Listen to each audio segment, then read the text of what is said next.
Hey guys, tonight we're dusting off our most elaborate bonnets and tiptoeing into the prim, proper, and absolutely ridiculous world of Victorian etiquette. Not the kind of etiquette where you remember to use a napkin. No.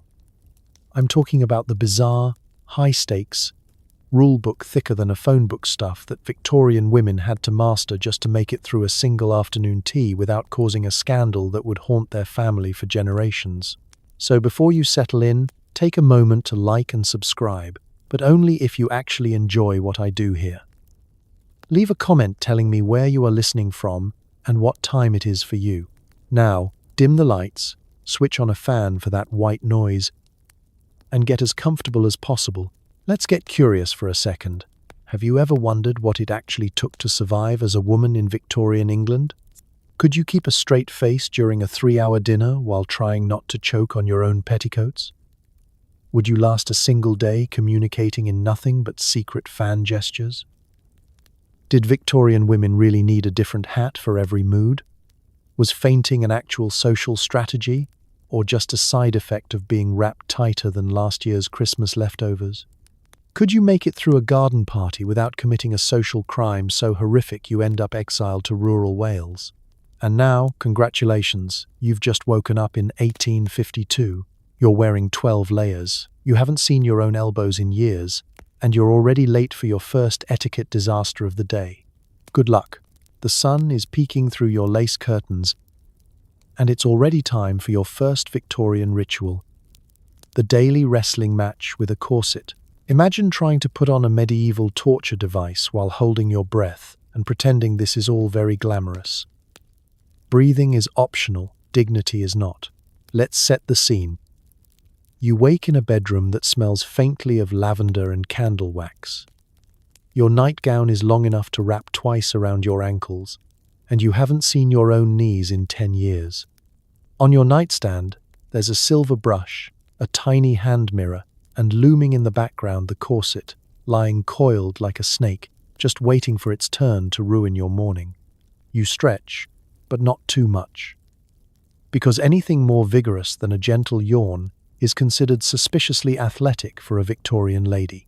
Before you can even attempt breakfast or contemplate the meaning of life, you must first face the morning's most feared foe. Putting on a corset isn't something you do alone, unless you have an advanced degree in yoga and masochism. Most likely, your maid, let's call her Margaret, because every Victorian maid is either named Margaret or Mary appears, armed with a steely glint in her eye and the upper body strength of a professional wrestler. She takes the laces and begins the sacred process. Pull, tug, yank, and then pause for dramatic effect. You stand there, gripping the edge of your dressing table as your ribcage is gently reconfigured. The goal is to achieve that ideal hourglass figure, the kind that looks elegant in portraits and makes it physically impossible to sit down or eat a second scone.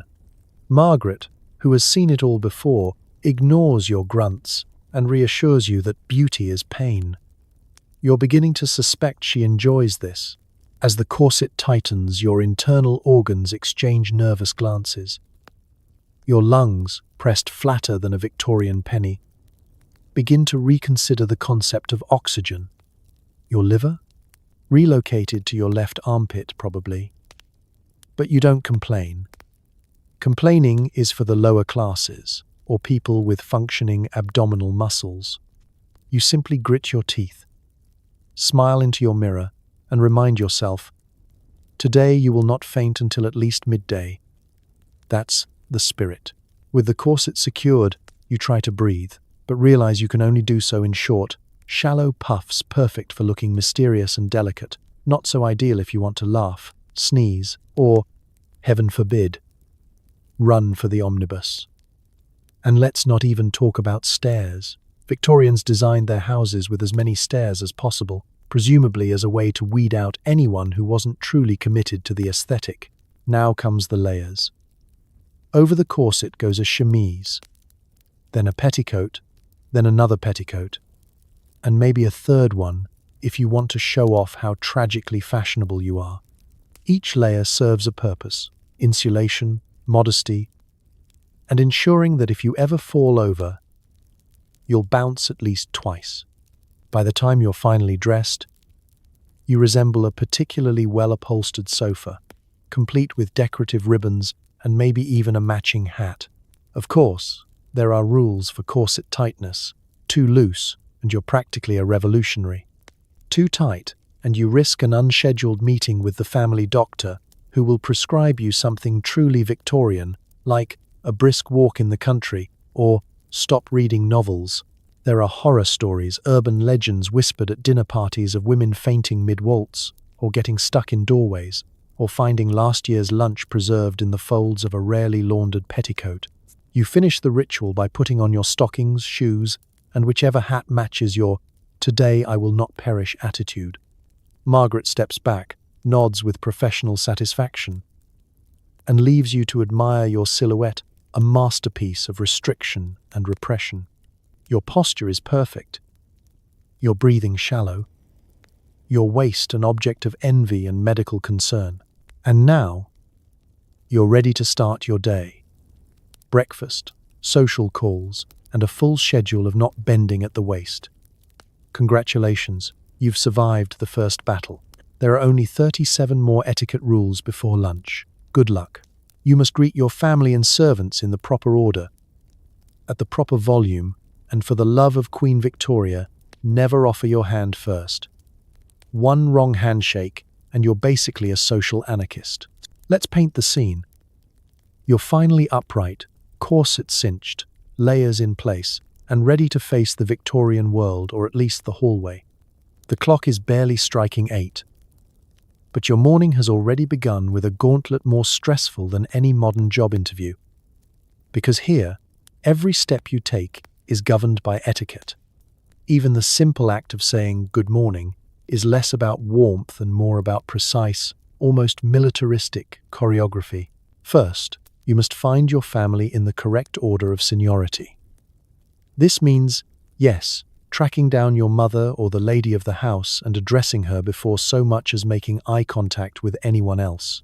If you have siblings, you'd better hope you can remember who was born first. Because greeting your younger sister before your elder brother is the kind of faux pas that could make headlines in the family diary. The greeting itself must be delivered at a volume loud enough to be heard, but soft enough not to rattle the Staffordshire china. A cheerful, "Good morning, mother," delivered with just the right tilt of the head and an appropriately demure gaze, will set you on the path to social redemption, at least until breakfast. Now, the handshake, or, more accurately, the minefield. You do not, under any circumstances, offer your hand to a gentleman unless he offers his first. Doing so would mark you as a woman of dubious morals or, worse, American. The Victorian handshake is a ritual, a subtle transfer of social power, and entirely controlled by the upper crust. Too firm, and you risk being mistaken for a suffragette or an agricultural labourer. Too limp, and you'll be talked about over scones. It's less a greeting and more a silent contract. I will not embarrass you in public if you do not embarrass me. Let's not forget about the servants, who are always nearby, watching with the practiced subtlety of seasoned spies. They must be greeted, but never too warmly. A gentle nod or a quiet, "Good morning, cook," is sufficient anymore, and you might accidentally create the impression that you're running a democratic household, a scandalous concept. If you forget to greet the butler, expect to spend the rest of the week wondering why your tea tastes faintly of resentment. Every gesture in this greeting dance is loaded with meaning. Did you curtsy too deeply? That's desperation. Not enough? That's arrogance. Did you catch Uncle Edward's eye before greeting Aunt Rose? You might as well have eloped with a Frenchman. The pressure is unrelenting. It's not about being kind or genuine, it's about surviving the social jungle with your reputation intact. Modern high fives and hugs are unthinkable. They'd be grounds for a family intervention. There's a practical side to this, too. A Victorian house is often so cold and echoing that your footsteps sound like a death march. The echoing clack of boots and the gentle, muffled coughs of everyone waiting for their turn to speak combine to create an atmosphere so tense you could bounce a boiled egg off it. Even your facial expressions are monitored. Smile too broadly, and you're frivolous. Too little, and you're cold as the breakfast porridge. And then there's the issue of morning breath. No one talks about it, but everyone is aware. You're expected to greet everyone with the freshness of a summer breeze, or at least not knock them unconscious. Mint, lemon water, or a quick rinse with rose water, whatever it takes. If you forget, don't be surprised if the family dog avoids your company for the rest of the day. As you finish your greetings and begin your descent to the breakfast room, take a moment to appreciate the wild complexity of Victorian social life. You haven't even made it to your first cup of tea, and already your reputation is teetering on the edge. One misplaced handshake, one greeting out of order, and you might as well have set fire to the family crest. Welcome to Mourning in the Victorian era. Relentless, exhausting, and judged by everyone, especially the cat. Breakfast isn't just a meal, it's a performance. Your napkin placement says more about you than your entire life's achievements. And if you dare read the newspaper at the table, congratulations, you're the scandal of the week. So, you've survived the perilous hallway handshake gauntlet and made it to the breakfast room known in some houses as the morning room. Though frankly, room of unreasonable anxiety would also fit.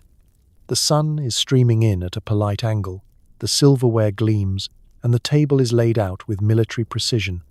At each place sits a mountain of starched linen, a collection of cutlery that looks more like a surgical kit than something for eating boiled eggs. And, lurking ominously, a thickly folded napkin awaiting its moment to judge you. The first move? The napkin. If you don't pick up your napkin at the right time after the eldest lady, but before anyone under 12 whispers will fly, open it too wide, and you look like you're trying to signal a passing ship. Leave it folded in your lap, and the housekeeper might question your breeding. There are layers to this, quite literally. Do not under any circumstances dab your mouth with the corner of the napkin before the first bite. That's reserved for emergencies only, like choking on an unexpected bit of kipper, or, more likely, your own sense of inadequacy. As for posture, you must sit upright with your back as straight as the moral code of a rural vicar. Slouch, and you'll find yourself the subject of an after-breakfast lecture on the decline of society.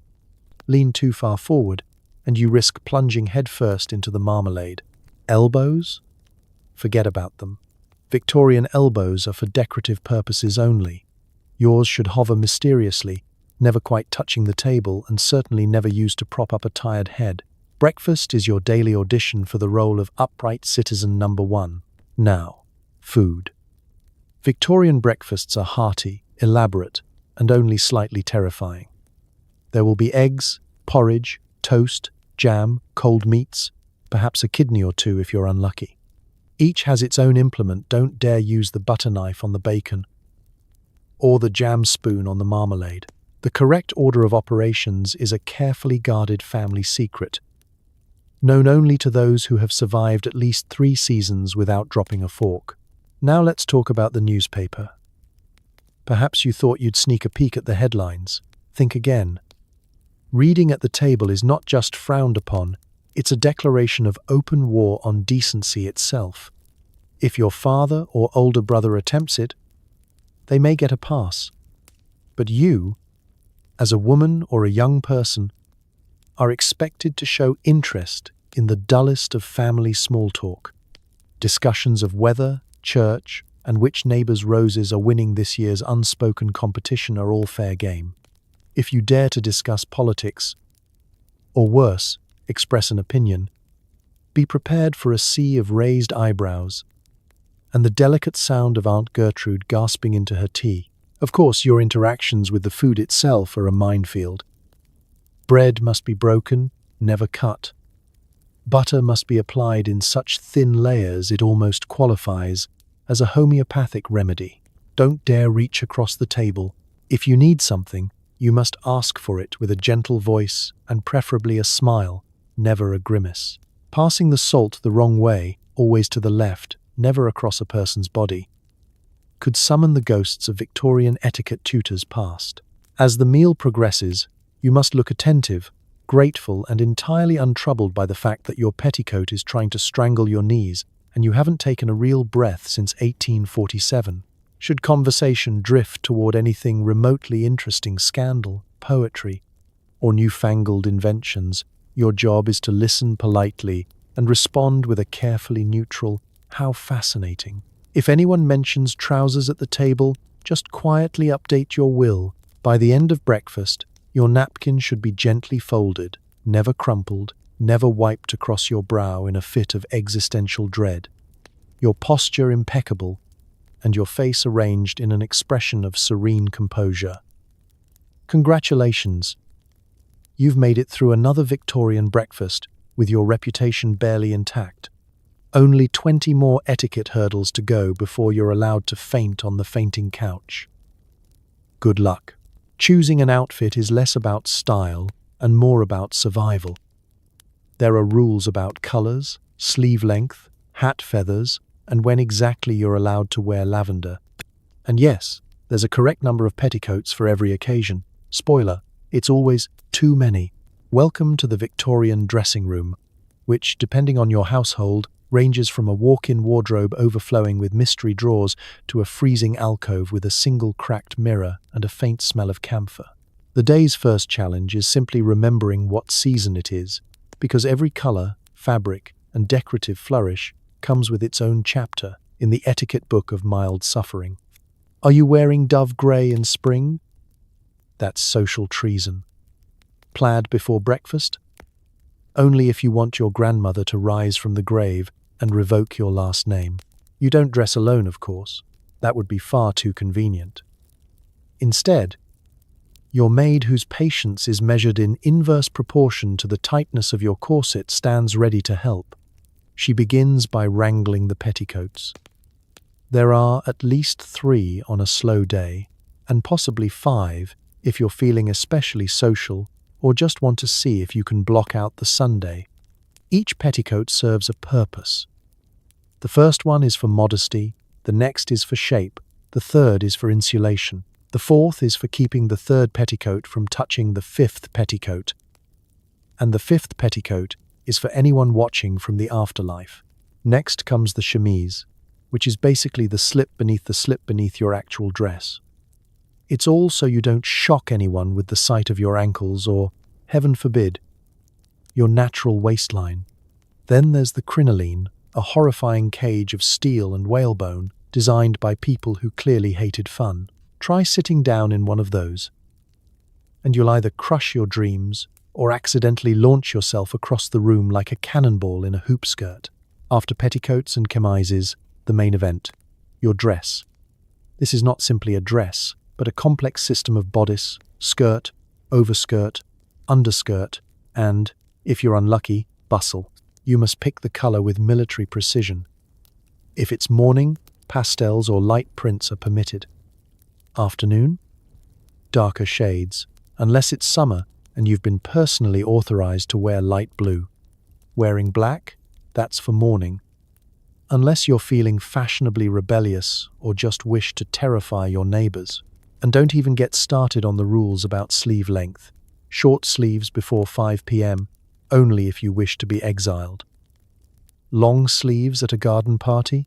You'll be gently but firmly directed back indoors, perhaps for the rest of the season. The hat must be selected with care, and this is where feathers come in. Are you married? You can have 2 feathers. Unmarried? 1 feather, never more, or you risk being mistaken for a woman of dubious intent. If you wear a hat without feathers, you'd better have a very good excuse and possibly a doctor's note. Accessories are another minefield. Gloves must always be worn outside, unless you're in the presence of royalty, in which case you may remove the right glove only, but never both, unless you wish to spark an international incident. Jewelry? Only pearls before noon, diamonds after dusk. Anything else is a slippery slope to becoming the talk of the town. And not in a good way. And let's not forget about the rules for lavender. Lavender is for half mourning. And if you wear it too early or too late in your period of grief, you're essentially confessing to emotional fraud. There's a timetable for every shade, and somewhere, someone is making notes about your compliance. By the time you're fully dressed, you've lost a third of your body heat and at least half your will to live. Walking, sitting, or even turning your head are now acts of athleticism. But as you step out of your dressing room, remember, every layer is another shield against the scandalized gaze of society. And if you ever start to feel comfortable, you're probably doing it wrong. Congratulations, you're ready to face the day, even if you can't quite feel your legs. Just don't drop anything you'll never see it again. Forget texting. If you want to say hello to someone, you must leave a calling card. There are rules about fonts, corners, envelopes, and who gets which card. Accidentally bend the wrong corner. Congratulations, you've just proposed marriage to your dentist's wife. Welcome to the world of Victorian social networking, a system so elaborate that the average modern social media algorithm would bow out in confusion. In this era, relationships aren't built on likes or emojis, but on tiny, engraved pieces of cardboard with rules that would make a tax code seem relaxed.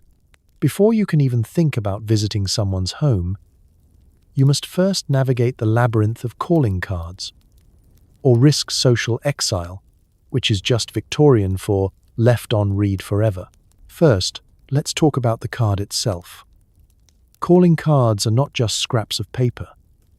They are symbols of your status, taste, and ability to follow mind.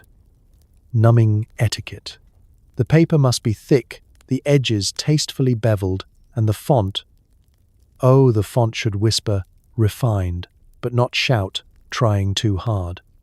Ladies' cards are smaller and more delicate, while gentlemen's are slightly larger, but not so large as to appear boastful. Heaven help you if your card is too ornate. The goal is always understated, as if your entire personality can be summed up by an elegant script and the faintest whiff of lavender. You never hand a card directly to a friend. That's far too forward.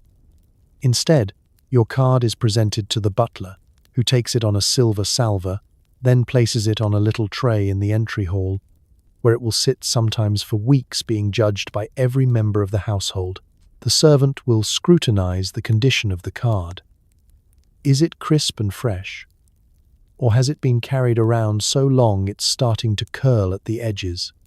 If so, you clearly haven't made any friends lately, and your social stock drops faster than a soufflé in a draft. Then there are the corners. The Victorians had a whole language based on how you folded the corners of your calling card. If you turn down the top right corner, it means you left it yourself. The top left? It's for someone else in your party.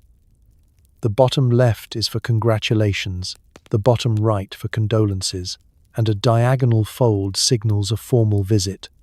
If you accidentally fold two corners, congratulations, you've just created a cryptic social puzzle that will keep an entire household guessing until next spring. Who gets a card and when is another matter entirely. Visiting hours are strictly regulated.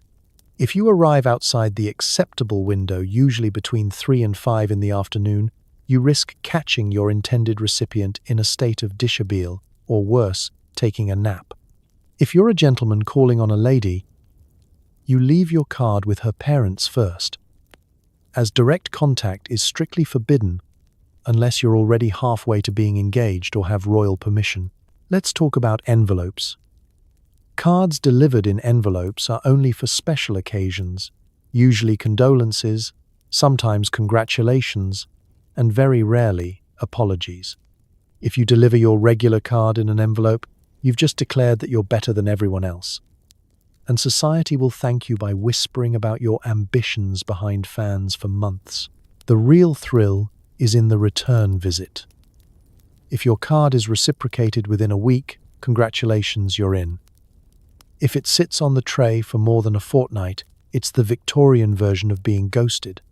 You can, of course, try again, but only after a respectable interval lest you seem desperate. Never a good look, not even in a top hat. And what if you receive a card? Display it on your mantelpiece for at least a few days to show you are socially active and ideally desirable company. Too many cards? You're a social butterfly. None? Time to brush up on your cursive and try again. By the end of the process, you've invested more effort in delivering a single hello than most modern relationships require in an entire year. But take heart if you've bent the right corners, delivered at the right hour, and managed not to accidentally propose to anyone. You're well on your way to Victorian social stardom. Just don't lose your nerve. You'll need it for the rest of the day's Etiquette Olympics. Visitors arrive at exactly the wrong moment. You must perch on a sofa so stiff it feels like a punishment, sip tea you hate, and smile at people who may or may not be judging your curtain choices. Don't stand up too quickly, you might faint. And there's a whole protocol for that too. Let's imagine you're finally having a peaceful moment, maybe attempting to read a single paragraph of a novel carefully hidden behind a volume of sermons.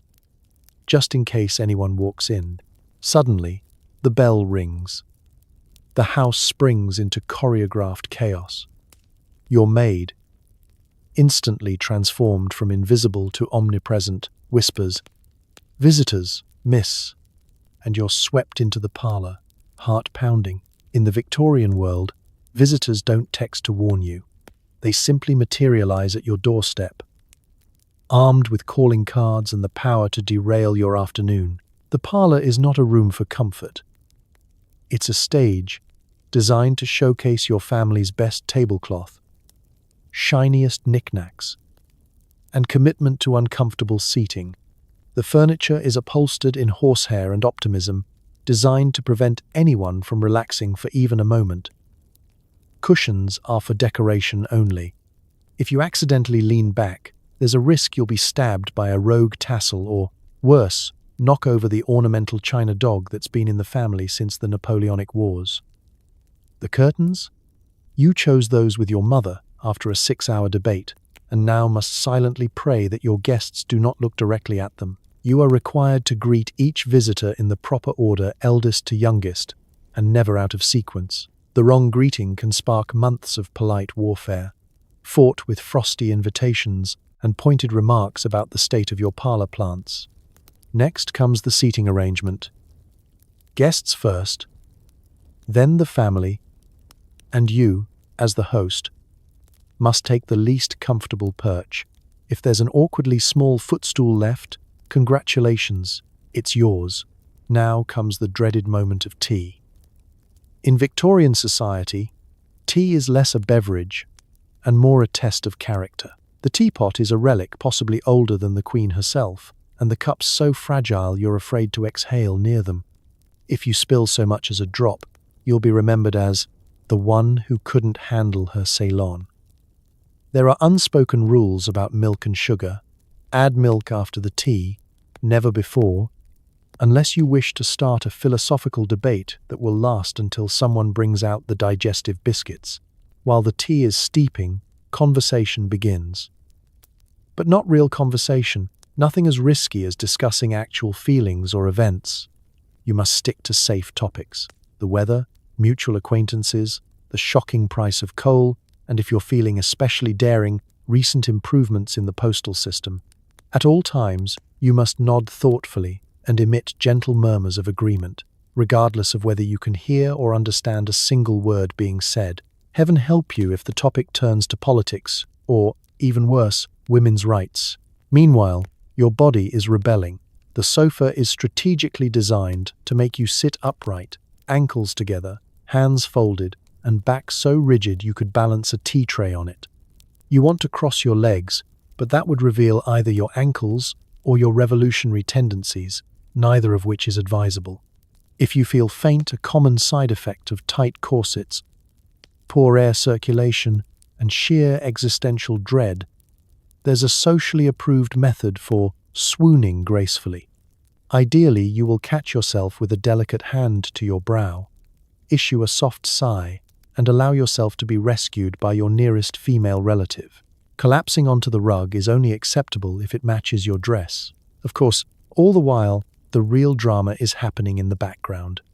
The guests are examining your parlor for signs of weakness: a wilted fern, a slightly chipped vase, a dust bunny masquerading as Victorian lace. Every object is a silent test. The goal is not comfort, but reputation. If your silver sugar tongs are slightly tarnished, expect to hear about it at someone else's tea in a month. When the visit finally ends after an agonizingly slow round of goodbyes and another round of forced tea, you stand, curtsy, and pray your knees don't buckle. The guests leave, the maid whisks away the evidence, and you collapse into your chair, victorious yet exhausted. Congratulations. You have survived another round in the Victorian Social Olympics. Just don't look at the curtains. Afternoon tea is basically a high-stakes ritual with more rules than most legal systems. Sugar before milk? Scandalous. Clink your spoon? Unforgivable. If you survive the cake stand, you can survive anything. Let's settle in. The clock chimes 4, and the entire household is thrown into a whirlwind of activity so precise that it makes a NASA launch look casual.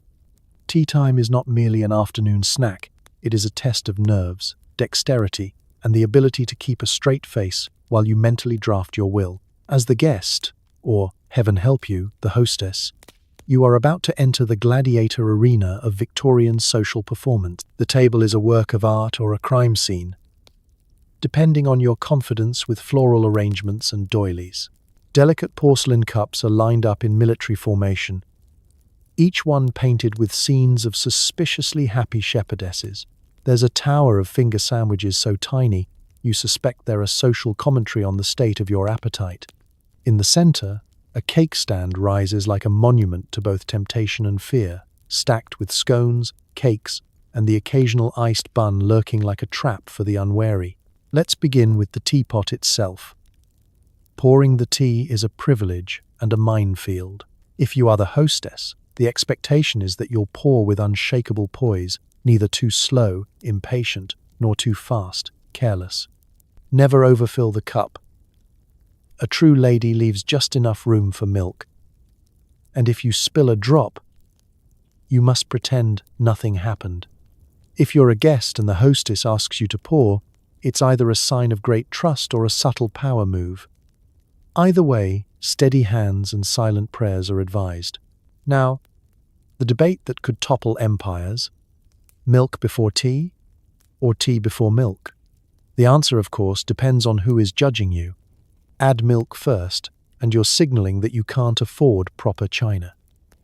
Add milk after, and you risk offending your great-aunt, who is still recovering from the Crimean War. There is no correct answer, only varying levels of social peril.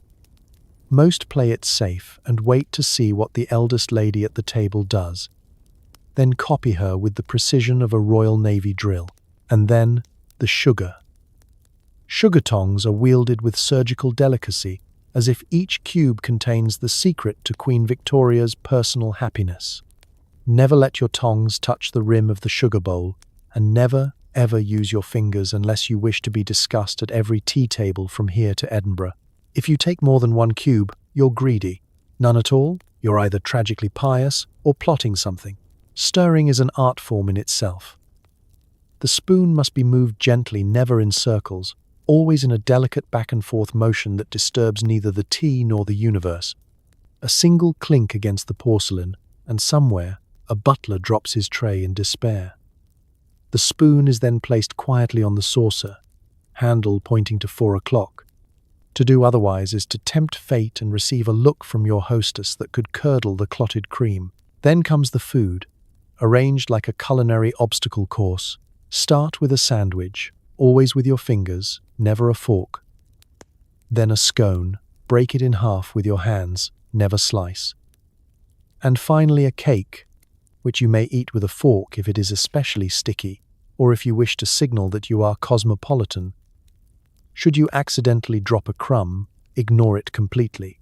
A real lady pretends minor disasters never happened. Even if your scone detonates on impact, keep your eyes forward and your face serene. All the while, conversation must flow, but only in approved directions.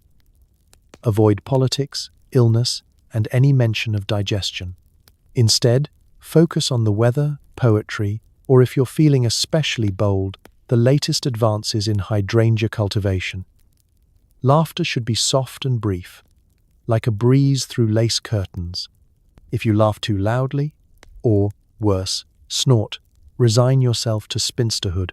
By the end of tea, your back is stiff, your appetite unsatisfied, and your reputation hopefully intact. If you've made it through without clinking, slouching, or shattering the cake stand, congratulate yourself. You have survived tea time, and you may now resume breathing.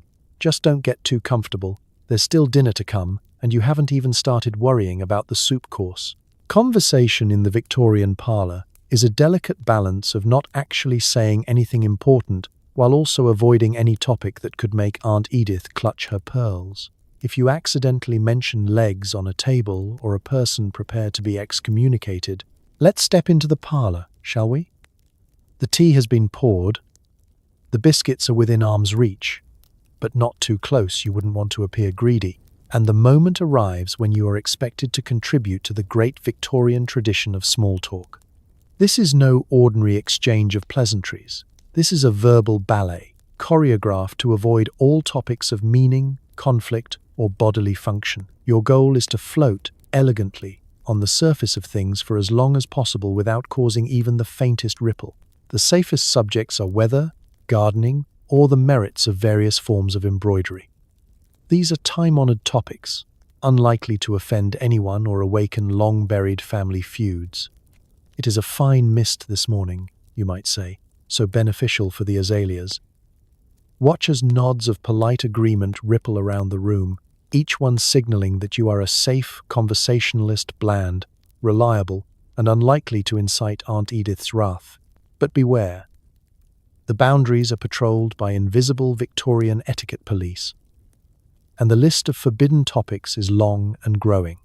Do not mention money, vulgar, illness, distasteful, politics, dangerous, or most scandalous of all the existence of knees, ankles, or anything else located south of the waistline. If a child asks for a story about pirates or witches, gently redirect the conversation to the church flower rota. If someone sneezes, offer a subdued bless you, but do not ask follow-up questions. The art is in appearing interested in nothing, while never appearing uninterested. You must perfect the polite, sympathetic murmur. How delightful. Indeed? What a curious thing. These phrases are your shield. Deploy them frequently, with just enough variation to suggest you are awake, but not so much as to imply genuine emotion. Storytelling is allowed, so long as the stories do not include any action, consequence, or excitement. Last Tuesday, I saw a sparrow in the yew hedge, is a perfectly acceptable anecdote. The vicar's dog barked at the postman, is perhaps on the edge of being too thrilling. If you must recount a family event, strip it of all details and controversy. We attended the garden party last month. The lemonade was pleasant. That's it. No elaboration necessary. Laughter should be light, the kind that could be mistaken for a hiccup if overheard by someone in the next room. Sarcasm is dangerous. Irony is only for the reckless. And exaggeration is strictly the territory of disreputable cousins. If you must smile, keep it gentle. A full set of teeth is rarely Victorian. You'll also want to keep your hands perfectly still, preferably folded in your lap. Gesticulating is for foreigners, poets, or people who have recently been to Italy. And for the love of Queen Victoria, do not fidget. If you must adjust a stray curl, do so slowly, as if you are participating in a sacred rite. All the while, you must remain vigilant for conversational pitfalls. Has someone strayed too close to the subject of childbirth? Casually pivot to roses. Has the word stock market been uttered? Immediately reference the church bake sale. The stakes are high, and your reputation is always on the line. As the clock ticks slowly onward, you may begin to feel yourself fading. This is expected. No one can maintain such relentless neutrality forever. When you sense conversation lulling, gently suggest another cup of tea, or, if desperate, bring up the migration habits of local sparrows. You'll find it's a topic with endless, thrillingly safe possibilities. If you reach the end of the afternoon having contributed absolutely nothing memorable, congratulations, you've succeeded. You are the ghost in the parlor, the polite echo of a conversation. You've survived yet another Victorian test. Saying nothing, flawlessly, for hours. Stepping outside involves a checklist longer than your grocery list. Gloves, hat, shawl, proper chaperone, and don't even think about walking alone unless you're prepared to ruin your family's reputation until the end of time. Let's imagine you've made it through the morning corseted, greeted, breakfasted, and dressed in more layers than a wedding cake. Now, you dare to consider a stroll in the fresh air, perhaps for your health, perhaps to show off your new parasol, or maybe just to remember what sunlight feels like. But leaving the house in Victorian England is not an act of spontaneity, it's a logistical operation that would make a general blush. First, the gloves. If you set foot outdoors with bare hands, expect gasps, whispers, and possibly a gentle but firm letter from the local vicar. Gloves must match not only your dress, but also your mood, the season, and somehow the barometric pressure. White kid gloves for formal occasions, delicate lace for summer afternoons, and something darker for half-mourning. If you smudge them before reaching the end of the front walk, return immediately and start over. No one will say a word, but everyone will know. Next is the hat. Hats are not just for style, they're a physical manifestation of your moral fortitude. A simple bonnet is for morning walks. An elaborate contraption with feathers and ribbons is reserved for promenades in the park, or for making your rivals jealous. Place it at exactly the right angle, pinned with enough force to survive a mild gale or a sudden existential crisis. Forget your hat, and you might as well walk outside in your petticoats. The shawl, cape, or cloak depends on the weather and the latest letter from your Aunt Beatrice. If it's chilly, you'll need a shawl with just the right amount of embroidery. Nothing too ostentatious, but enough to signal that you possess both warmth and restraint. If you are too warm or too cold, tough luck. Suffering with grace is the Victorian way. Now comes the most important part, the chaperone. Never venture out alone unless you are married, over 40, or actively seeking family disgrace. An unmarried woman walking without supervision is an open invitation for gossip, rumor, and the slow social death that follows.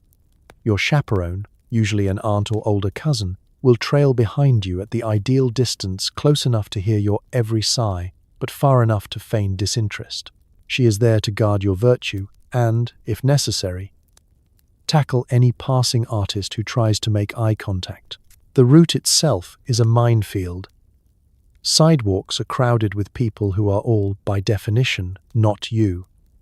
To pass a gentleman, you must nod barely. To greet a lady of higher status, you offer a small smile and a curtsy so discreet that it could double as a muscle spasm. Step in the wrong direction, and you risk bumping elbows, social calamity, or, worse, brushing up against someone's umbrella.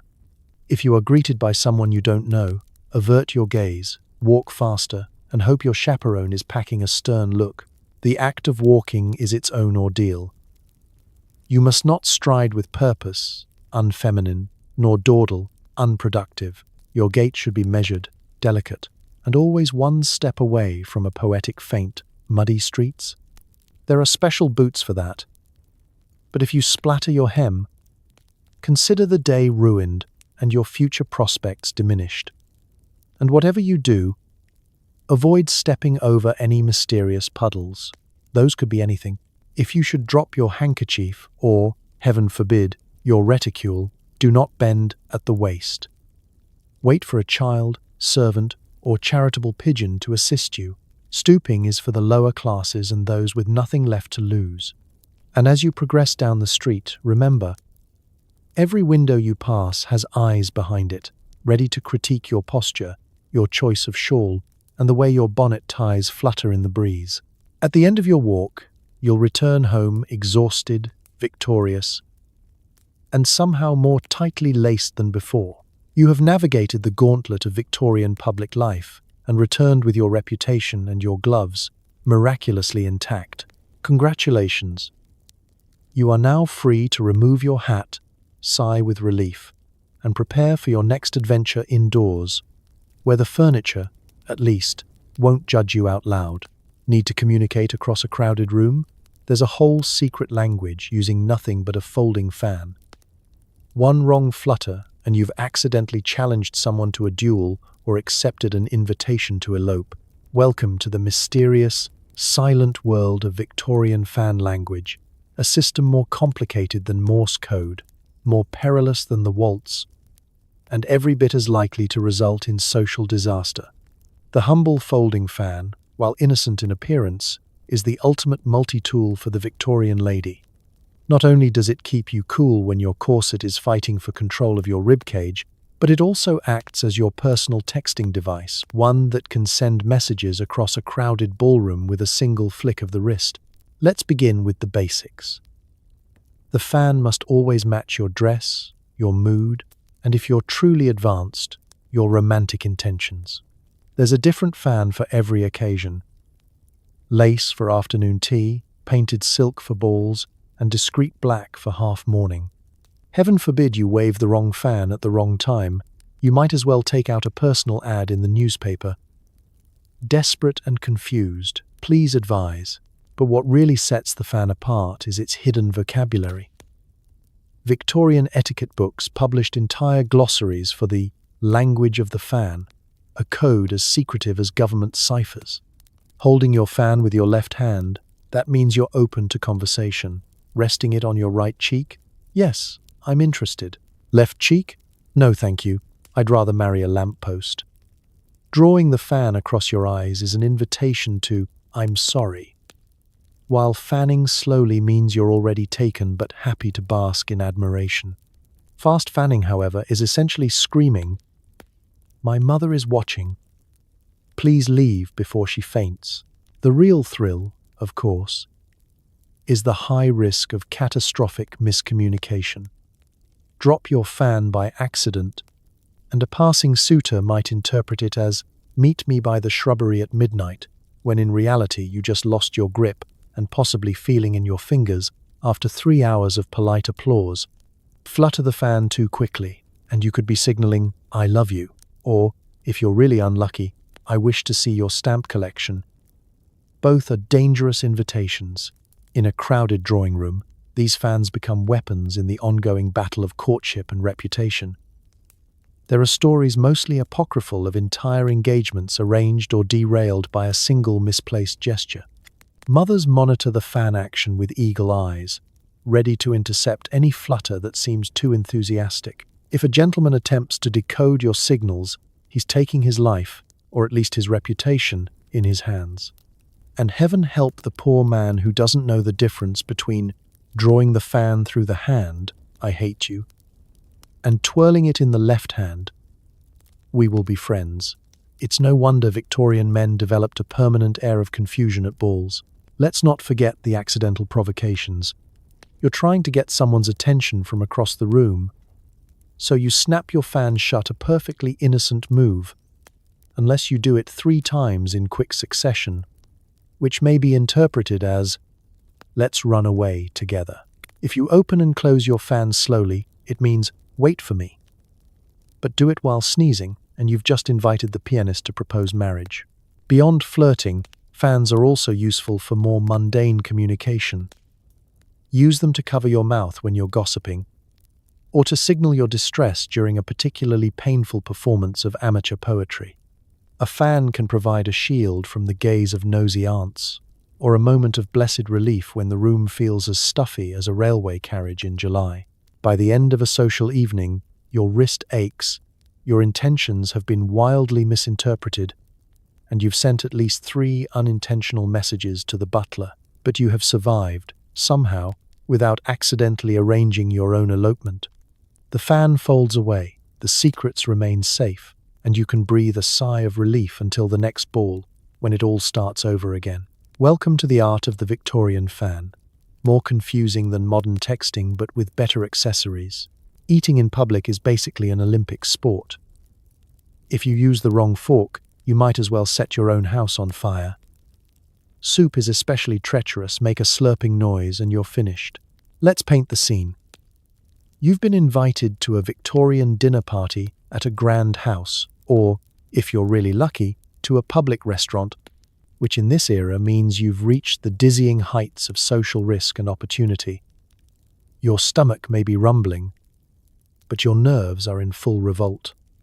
Because here, dinner isn't about nourishment.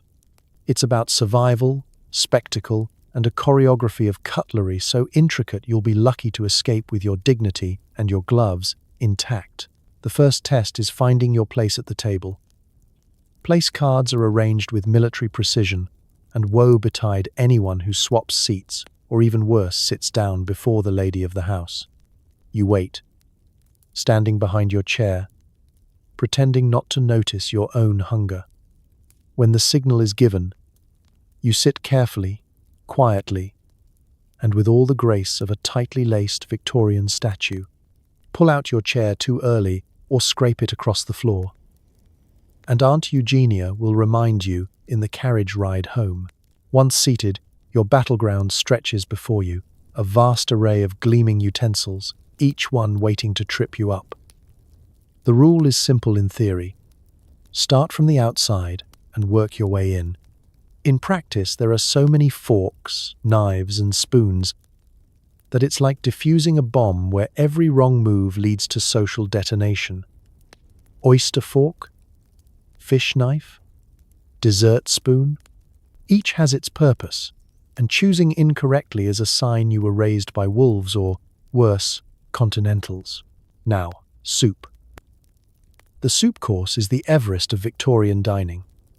The bowl is filled to an alarming proximity to the rim, and you must ladle the soup away from you, never toward. Never blow on your soup, and certainly never slurp. Not even if it's hotter than the hinges of Hades. The sound of slurping is so offensive that it can silence an entire room faster than the arrival of the wrong dessert wine. Should you spill a drop on the tablecloth, simply pretend you didn't notice. If you dribble on yourself, congratulations, you're the cautionary tale at every future dinner.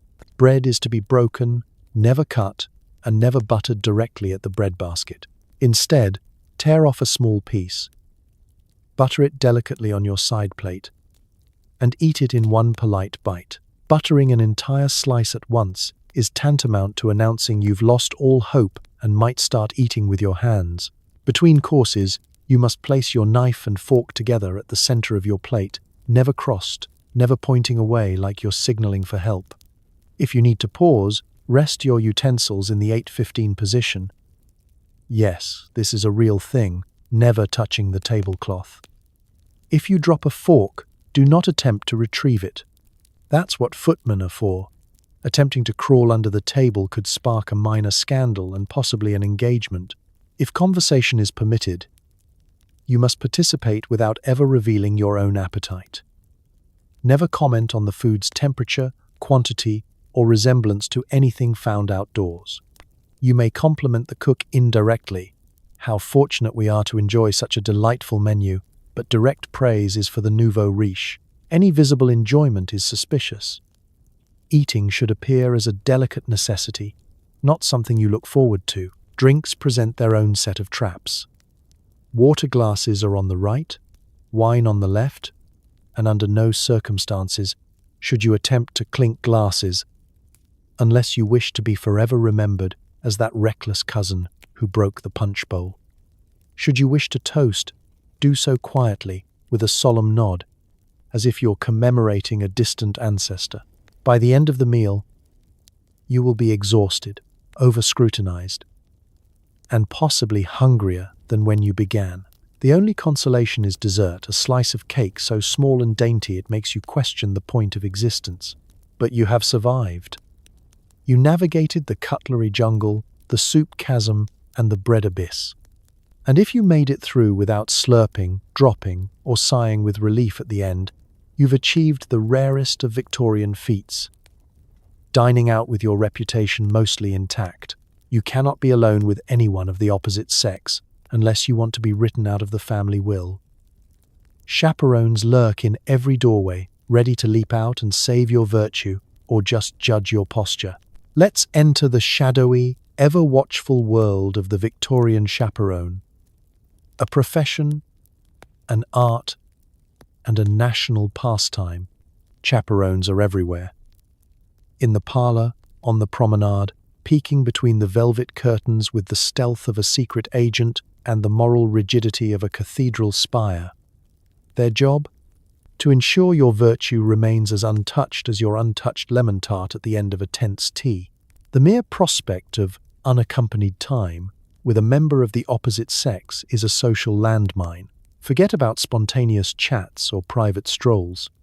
If you so much as linger by the potted fern too long with a gentleman caller, expect a chaperone, usually an aunt, governess, or the family friend who hasn't smiled since the Crimean War, to appear beside you, wielding a glare sharp enough to cut through your corset.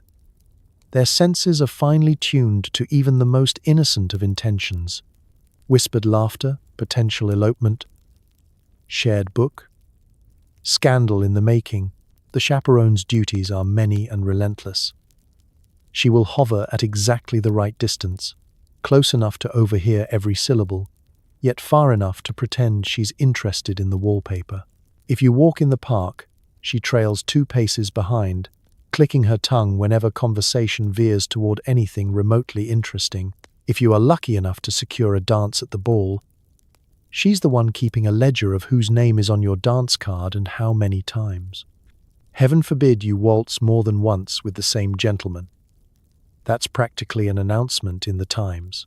Chaperones are not just guardians, they are gossip repositories.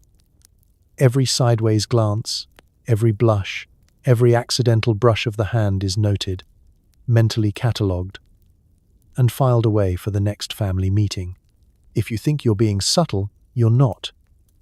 Victorian chaperones could have taught MI6 a thing or two about surveillance. The rules are inflexible. No carriage rides alone, no strolls in secluded gardens, no casual conversations by the punch bowl. Even sitting side by side on a settee is a dangerous game. 3 people is the magic number, 1 for each party, and 1 to ensure no one does anything worth writing a letter about. If, by some miracle, a chaperone is momentarily distracted, say, by a runaway pug or the rare excitement of a postal delivery, you have approximately 10 seconds of freedom. Use them wisely. Just don't try to sneak out. Victorian houses are engineered to creak at the slightest hint of mischief. The chaperone is not just a defender of reputation, but an enforcer of posture. No slouching, no fiddling with your gloves, and certainly no whispering, unless it's to compliment her own steadfastness. You are under constant, silent appraisal. If your spine droops or your giggle sounds too enthusiastic, a gentle throat clearing will remind you to sit up and simmer down. Some even say chaperones sleep with one eye open, dreaming of new ways to intercept handkerchiefs and decode fan language. Naturally, all this watchfulness can make socializing feel more like a prison visit than a courtship ritual.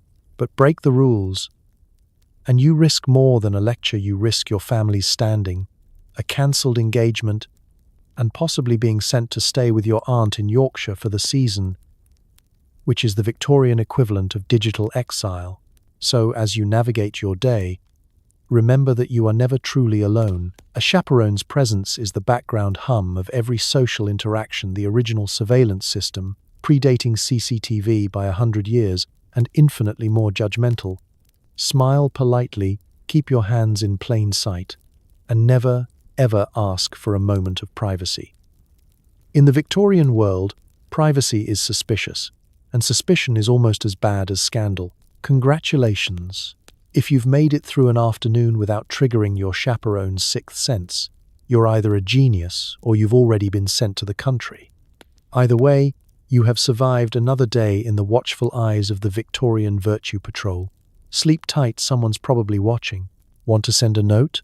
There are rules for paper color, ink type, greeting, sign-off, and how many lines you should leave blank at the bottom. End a letter with too many X's? You're basically starting a scandal. Welcome to the world of Victorian correspondence, where a simple message is less about what you want to say and more about surviving a gauntlet of etiquette traps designed to trip you up at every turn. Think of it as the email chain from the ninth circle of hell, but with more lace, quills, and emotional repression. First, you must choose your writing supplies, and this is a process that can take longer than composing the actual letter. The paper must be thick, smooth, and preferably embossed with your family crest or at least a tasteful monogram. White or pale blue for social correspondence, black-edged for mourning, and anything pink is reserved for the most daring of romantic overtures or for those seeking immediate rumors. Heaven forbid you write on yellow paper. That's for cheap tradesmen and people who eat dessert first. Ink, too, is a statement. Black ink is the standard, reserved for the serious, the mournful, or anyone over the age of 30. Blue ink is for the young and hopeful. Red ink is reserved for corrections, angry aunts, and the occasional warning from your bank manager. Green ink is strictly for poets, rebels, and people already halfway to being cut out of the family will. Choose wisely. Society is watching. Now comes the all-important greeting. You cannot simply dash off a "hey there" or "hiya" as one might in modern times. No, each letter must begin with an appropriately formal salutation. Dear Madam, for distant acquaintances, my dearest friend, for your inner circle, esteemed sir, for people you are trying to impress or intimidate. If you misjudge the level of intimacy, you may accidentally propose marriage or, worse, insult someone's sense of rank. The Victorian world is littered with broken friendships and ruined courtships, all because someone chose yours affectionately instead of yours sincerely. The body of the letter is where the real dance begins. You must never write too much. Verbosity is suspicious, but too little is a sign of coldness or indifference. Expressing emotions is an art form, carefully balanced between so dry you might as well be writing a shopping list and so passionate your letter will be confiscated by the postmistress for being indecent. Avoid directness at all costs. If you must confess a secret or make a request, do so in the most circuitous, flowery way possible. With apologies in every other sentence, think of it as a wordy game of Twister, where every move risks a fall. Sign-offs are an etiquette obstacle course all their own. Yours truly is for business. Yours ever for dear friends. Yours devotedly is as close to a public proposal as you can get without an actual ring. And then there's the X. In the modern world, it's a simple sign of affection, but in Victorian England, 1 X is coy, 2 is suggestive, 3 or more, and you're practically running away to Gretna Green. If you must sign with a flourish, do so sparingly, lest your letter end up circulated at the next garden party. Spacing matters too.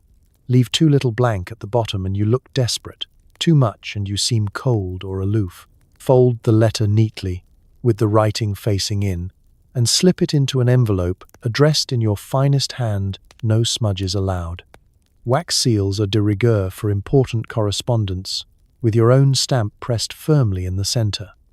The wrong color of sealing wax can spark rumors about your financial solvency or romantic intentions, and don't even think about adding a postscript unless it's a matter of life and death.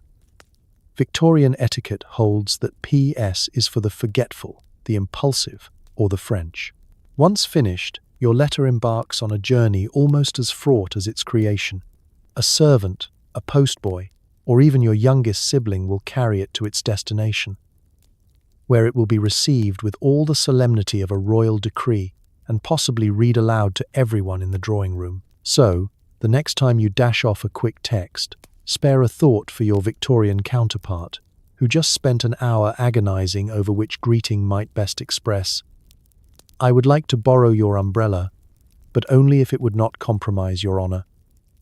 Emoji-free, endlessly complicated, and, somehow, still capable of starting a scandal with just the flick of a pen. You've been invited to a ball, and now you must survive an evening of rigid dance cards, pre-approved waltzes, and making sure your gloves are exactly the right shade of white.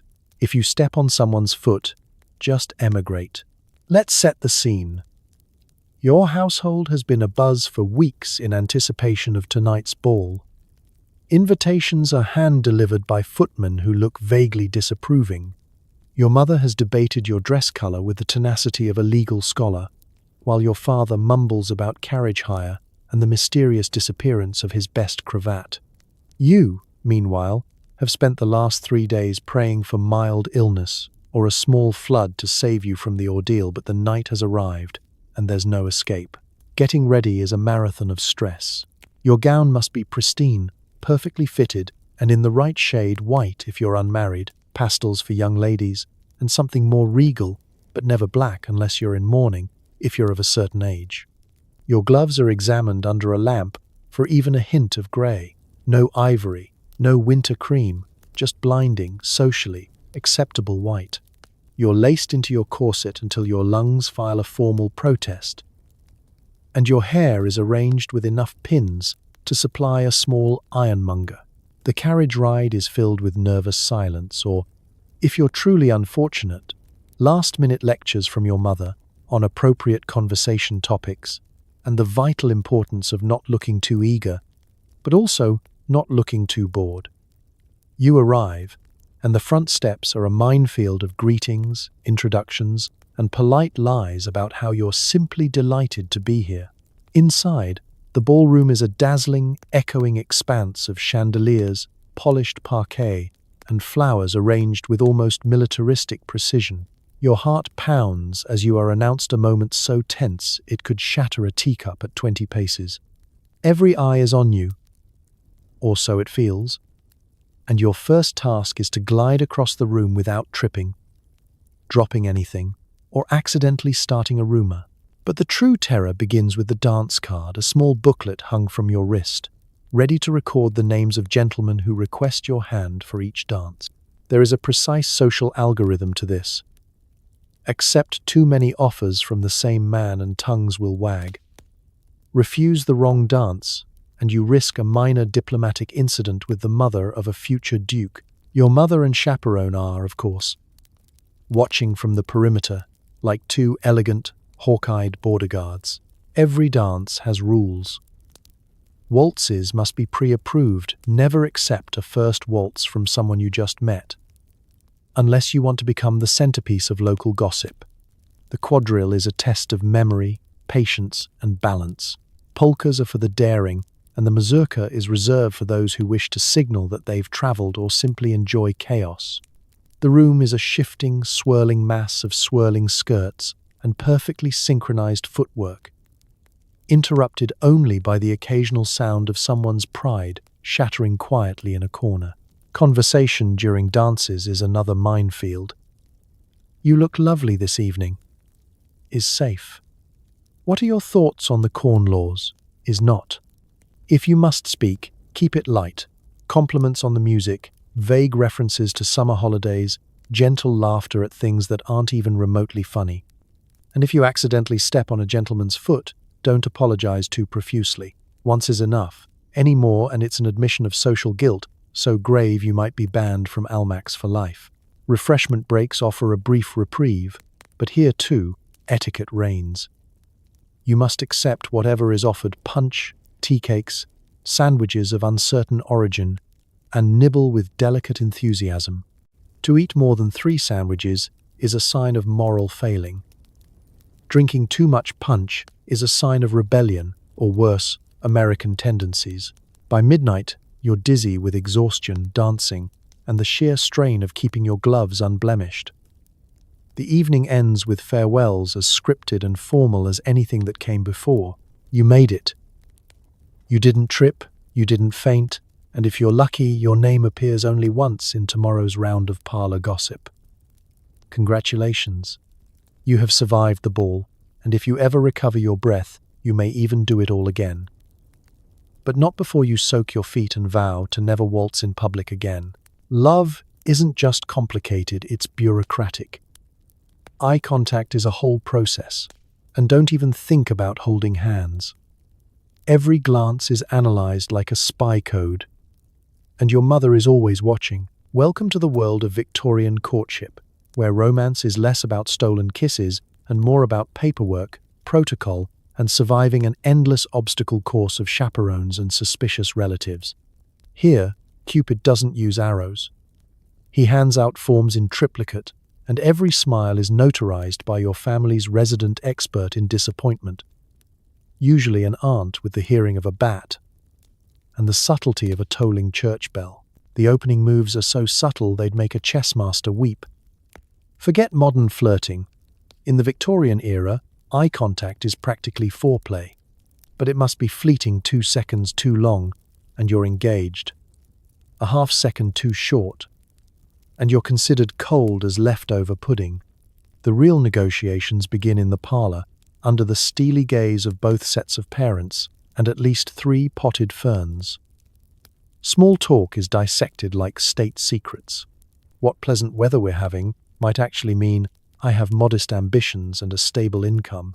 Respond with, indeed, very mild for this time of year, and you've just signaled, I find you acceptable and am aware of appropriate boundaries. Move over, Shakespeare. This is the real theatre. Courtship is never a solo affair. Every interaction is attended by a chaperone or a sibling with a talent for eavesdropping. Letters, when they happen, are composed with the cautious precision of an international treaty. If you receive a note with, yours sincerely, rejoice. It's the Victorian equivalent of swiping right. Yours devotedly? And you'd better start practicing your wedding signature. Physical contact is strictly rationed. A brush of the gloved hand, an accidental touch while passing the tea cakes, or the rare, heart-stopping moment when your fingers meet as you both reach for the same calling card. These are the milestones of a truly reckless affair. Forget kissing. A shared look during the 3rd quadrille is enough to set the parlor ablaze with speculation. Whispered words behind a fan? Outrageous. Sharing an umbrella? Scandalous. Receiving flowers? Only allowed if accompanied by a letter from a responsible adult and at least one clergyman's blessing. Gifts are a delicate minefield. A single rose is romantic. An entire bouquet is a brazen display, sure to have the neighbours consulting Debrett's peerage for evidence of past scandals.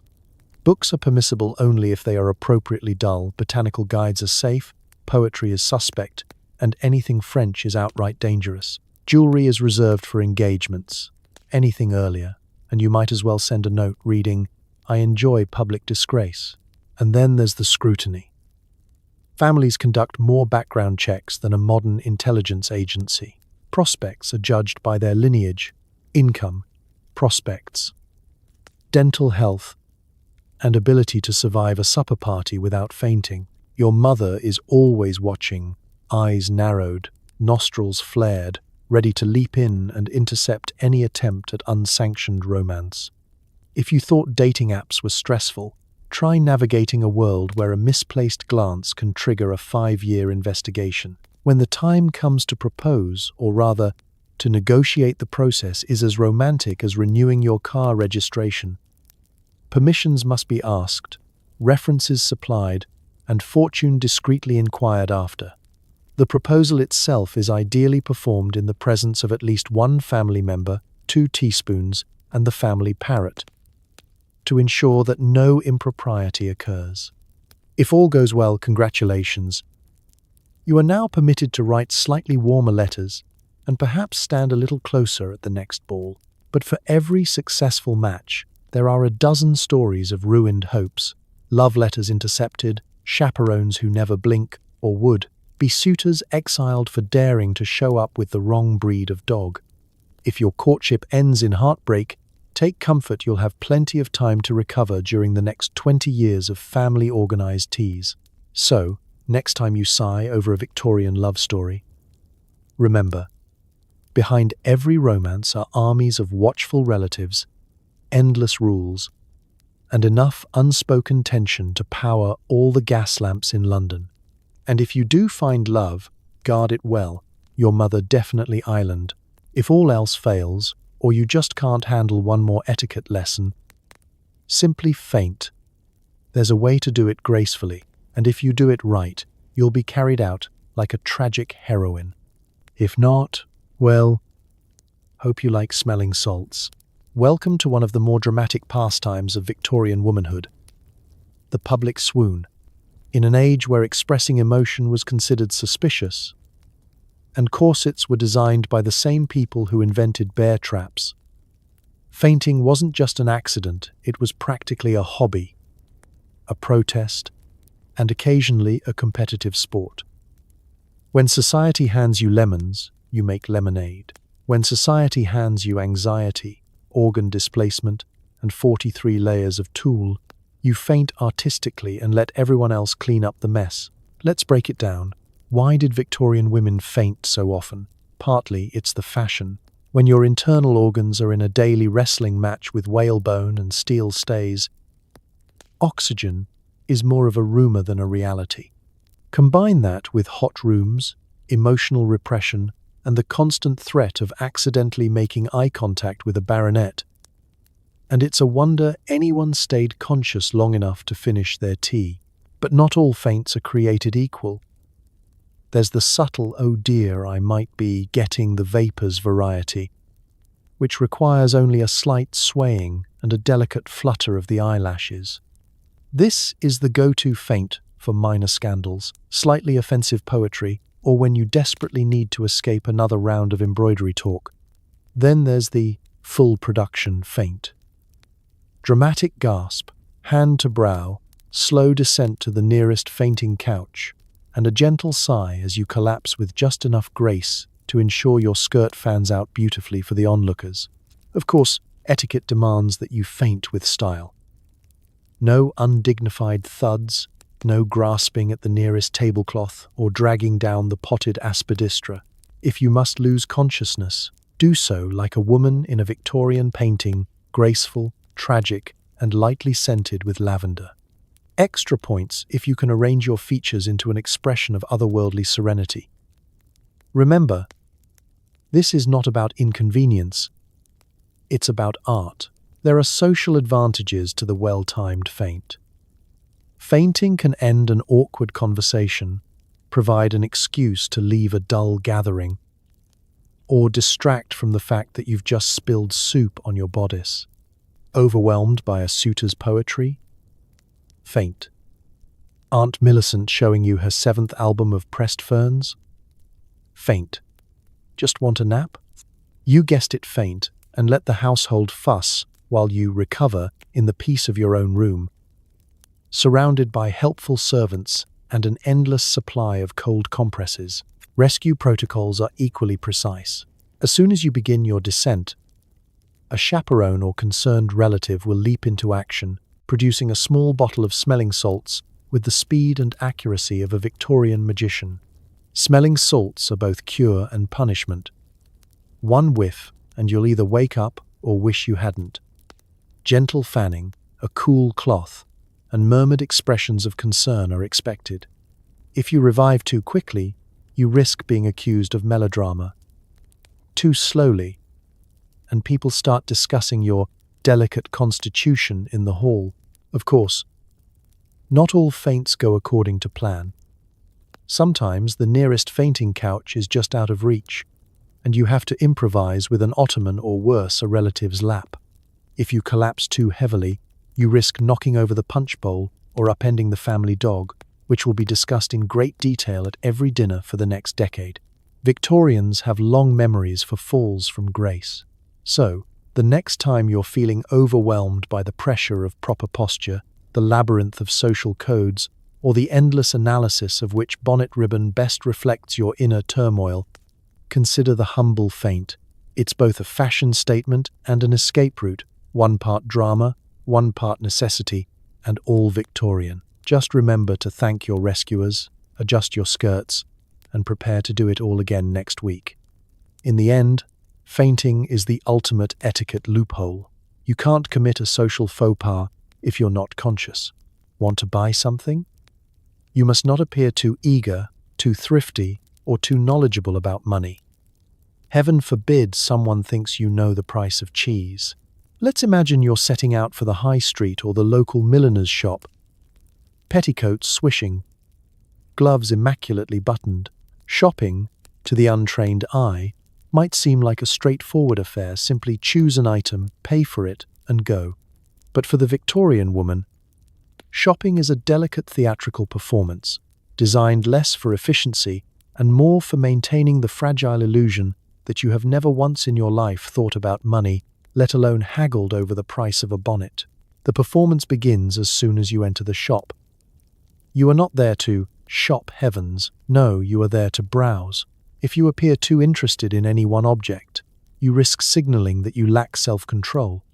Gaze idly at bonnets, drift dreamily past parasols, and when the shopkeeper approaches, inquire about things you have no intention of buying. Ask to see the lace gloves, but only handle them as if you might faint if forced to actually make a decision.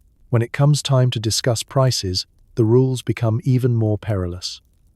Never, under any circumstances, ask the cost directly.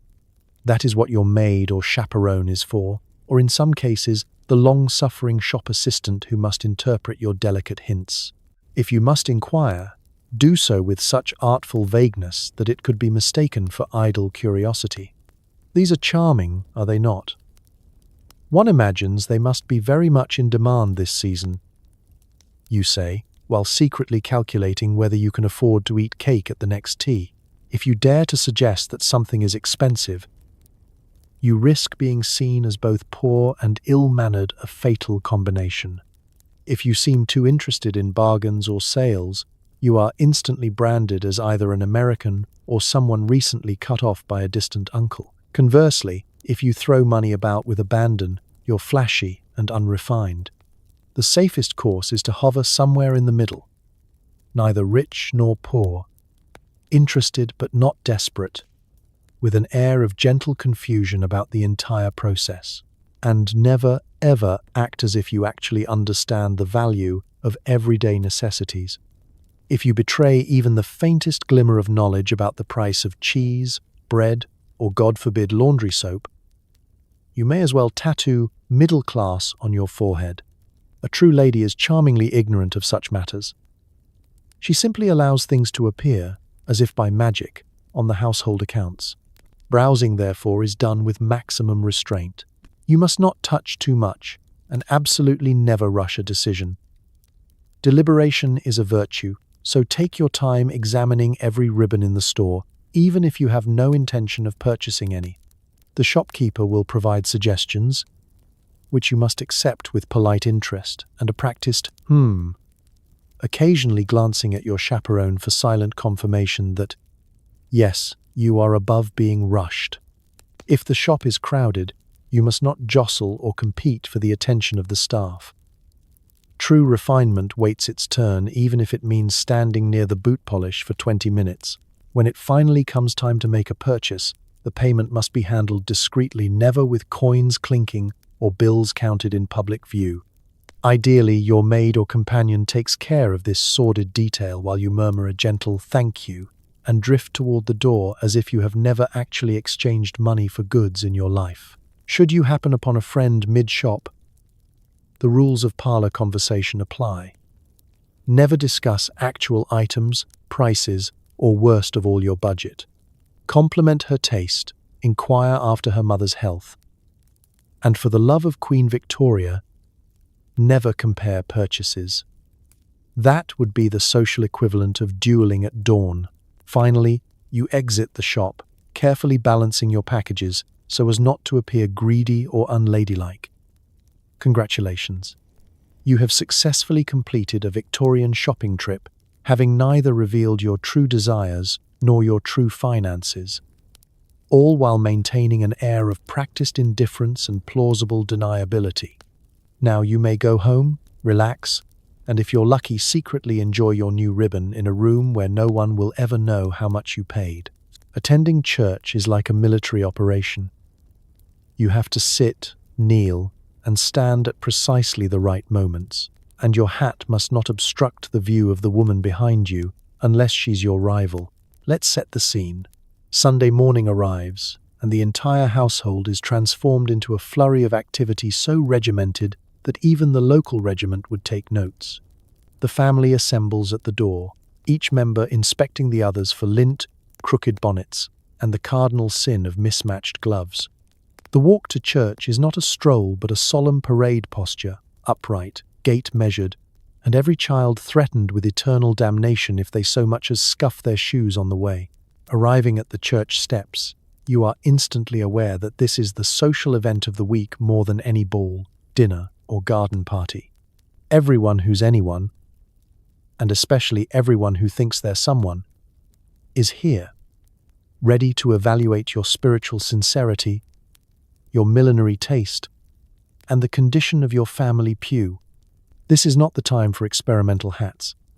Today's choice must be both pious and visually stunning, delicately balanced, so as to draw admiring glances without blocking sunlight for the next 3 rows. If you're feeling competitive, however, a subtle tilt or an extra feather aimed at your social rival can make the sermon a bit more interesting. Inside, the real work begins. You must execute a seamless sequence of standing, sitting, and kneeling, all while keeping your dress unwrinkled and your gloves immaculately white. Miss a cue, and you risk drawing the disapproving gaze of the church warden, a look that can shrivel roses at 50 paces. The pew itself is less a seat than a test of character.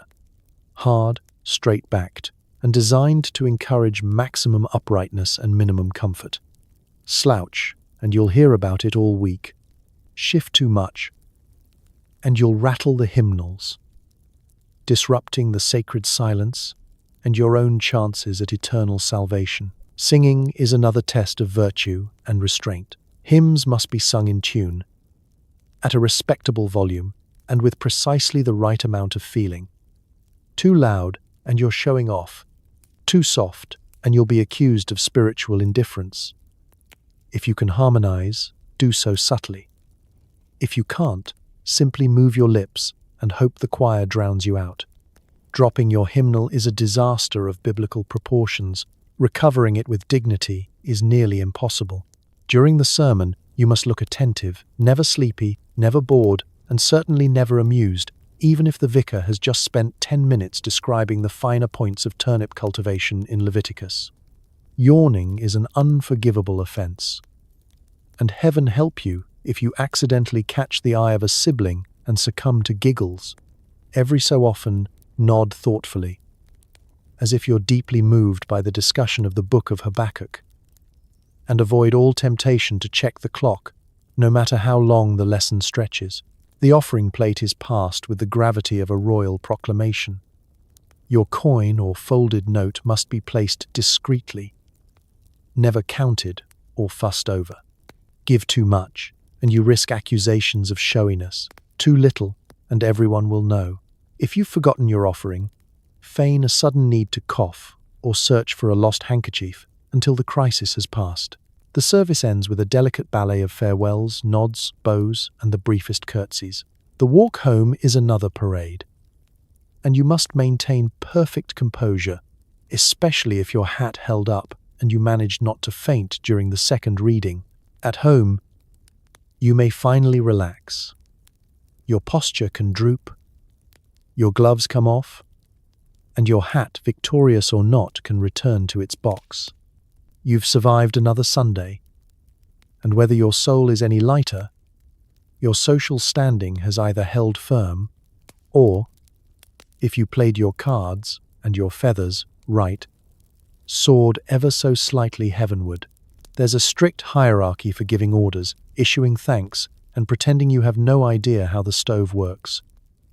If you accidentally make eye contact with the butler, you're now engaged in a class war. Welcome to the bizarre ballet of Victorian domestic life, where every interaction with the staff is a high-stakes game of social chess, and the prize is keeping your reputation and your breakfast intact. For the well-to-do Victorian lady, dealing with servants is an essential skill, equal parts command, performance, and denial. You are expected to orchestrate an entire household without ever appearing to lift a finger. In fact, the less you seem to know about household management, the higher your social standing soars. If you can't find the kitchen without a map, you're doing it right. The first rule is never to give orders directly if you can help it. Instead, everything is phrased as a gentle suggestion, or better yet, a wish whispered into the ether, hoping that the correct servant overhears and scurries into action. For instance, "It would be delightful if we had some tea," or "One does hope the fire might be coaxed to burn a little brighter." Direct requests are for Americans and the tragically self-sufficient. When direct commands are unavoidable, a complex etiquette comes into play. The butler is the undisputed sovereign of the downstairs realm and must be addressed with a sort of wary reverence. He is to be thanked, never too warmly, lest you be thought eccentric, but never coldly, or the entire household will vibrate with silent judgment. The housekeeper receives slightly warmer treatment, but the cook, well, you'd best remain on her good side if you wish to eat anything that isn't alarmingly grey for the next week. The use of names is also a subtle dance. Footmen, maids, and scullery girls are addressed by their surnames or, for the particularly junior, by a title such as girl. Using a Christian name is reserved for moments of deep distress like a house fire or the day the parlour curtains are found to clash with the rug. Thanks are to be doled out sparingly. Excessive gratitude is a sign that you are either American or have a guilty conscience. "Thank you, Parker," is sufficient when the butler serves the soup. A smile or nod to a maid after she has risked life and limb lighting a dozen gas lamps will suffice. For extraordinary feats, such as not dropping a dish on your mother-in-law, a brief "most satisfactory" is all the recognition required. Should a servant make a mistake salt instead of sugar in your tea, or, heaven forbid, cold toast, you must never show open irritation. Passive aggression is the order of the day. A slight arch of the eyebrow, a gently disappointed sigh, or the ominous silence that fills the breakfast room like a creeping fog. Open criticism risks giving notice, a phrase as feared as plague or tax audit, and the whole household could spiral into mutiny. But the most important rule of all is the careful maintenance of class boundaries. If you inadvertently make eye contact with the butler, or, worse, initiate a conversation about anything other than the weather or the whereabouts of the dog, you have crossed an invisible Rubicon. Prepare for a subtle, simmering tension that may last until the next change in government.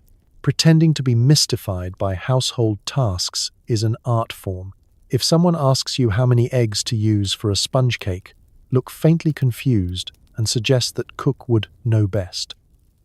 If you're questioned about the coal delivery, simply sigh and murmur something about the mysteries of the trades. The less you know, the more elegant you seem. By the end of the day, you may have given dozens of orders, each more delicately phrased than the last, and navigated the icy waters of household diplomacy with the grace of a seasoned performer. Congratulations. You've survived another day as a Victorian lady of the house, never hungry, rarely alone, and always in quiet competition with your own staff. Just remember to avoid the butler's gaze at supper. It's for your own good. Eating with your family is less about bonding and more about silently judging each other's gravy technique. If someone asks for salt, you must pass it to the left or risk a haunting by disappointed ancestors.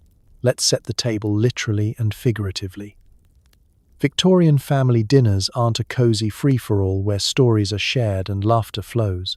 No, these meals are more like silent reenactments of the Napoleonic Wars, each place setting a trench and every spoonful of peas a diplomatic maneuver. Everyone arrives dressed in their evening best, posture straight, hands washed to surgical standards, and nerves sharpened to a fine Victorian point. As the clock strikes dinner, you take your place at the table, usually according to a seating plan carefully engineered to minimize conversation and maximize awkwardness. The patriarch, or whoever claims the honor that evening, presides at one end. The matriarch anchors the other, occasionally issuing a withering glance that can wilt the centerpiece at 40 paces. Children are placed as far away from anything breakable as possible and reminded not to speak unless directly addressed by an adult or unless someone has spontaneously combusted. The meal begins with grace, a prayer so somber you'd think the entire household was about to march off to battle. Then comes the soup course, which must be consumed in dignified silence, no slurping, no sipping, no sighs of relief, no matter how hungry you are. If you drop your spoon, leave it. Attempting to retrieve it is grounds for exile or, at the very least, a stern post-dinner lecture on decorum. Once the main course appears, often roast beef, lamb, or whatever animal was slowest in the garden this week, the performance intensifies. Carving is the responsibility of the head of the household, and everyone waits in breathless anticipation to see if the roast will surrender its secrets without resistance. A well-carved joint is a point of family pride. A botched attempt will be discussed in whispers for generations. Don't even think about reaching for the serving platter before it's been offered. That's an act of social anarchy. Then there's the issue of condiments. If you want the salt, you must ask for it with a polite murmur, and always pass it to the left. Why? No one remembers. But breaking this rule is rumored to invite disaster. Grandmothers have been known to appear in dreams, wagging ghostly fingers at anyone bold enough to defy the sacred rotation. The pepper follows the same route, trailing just behind the salt like a loyal Victorian sidekick. Table conversation is tightly controlled.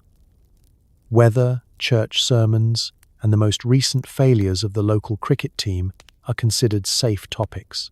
Questions about money, feelings, or heaven forbid your own ambitions are best kept to yourself. If you must speak, do so in measured tones and never interrupt, lest you become the center of a minor scandal. The greatest compliment you can receive is a gentle nod from a relative who has survived more dinners than you. All the while, the real drama is happening in silence. Every family member is quietly observing who buttered their bread too enthusiastically, who dared to eat peas with a knife, who forgot the sequence of forks. Children compete to be invisible, spouses communicate in a code of raised eyebrows and sighs, and cousins secretly compare fortunes and future prospects between bites of overcooked carrot. Dessert is both reward and ordeal. Perhaps a sherry trifle or some gooseberry fool, served with yet another spoon. No seconds unless they are offered, and never, ever compliment the cook directly. That would be showing too much emotion.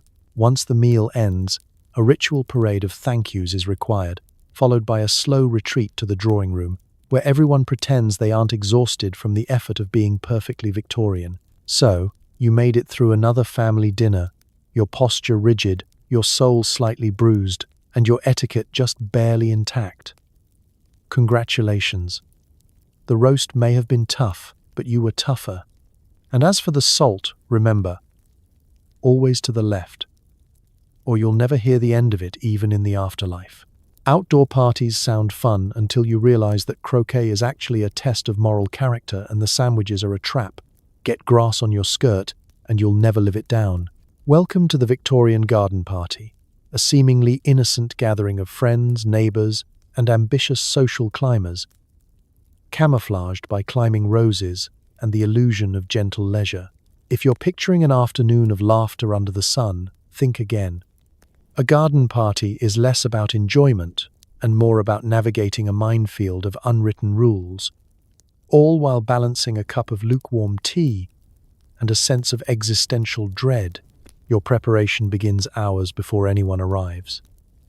Your dress must be light enough to signal breezy insouciance, yet heavy enough to withstand the judgmental gazes of 3 different generations of aunts.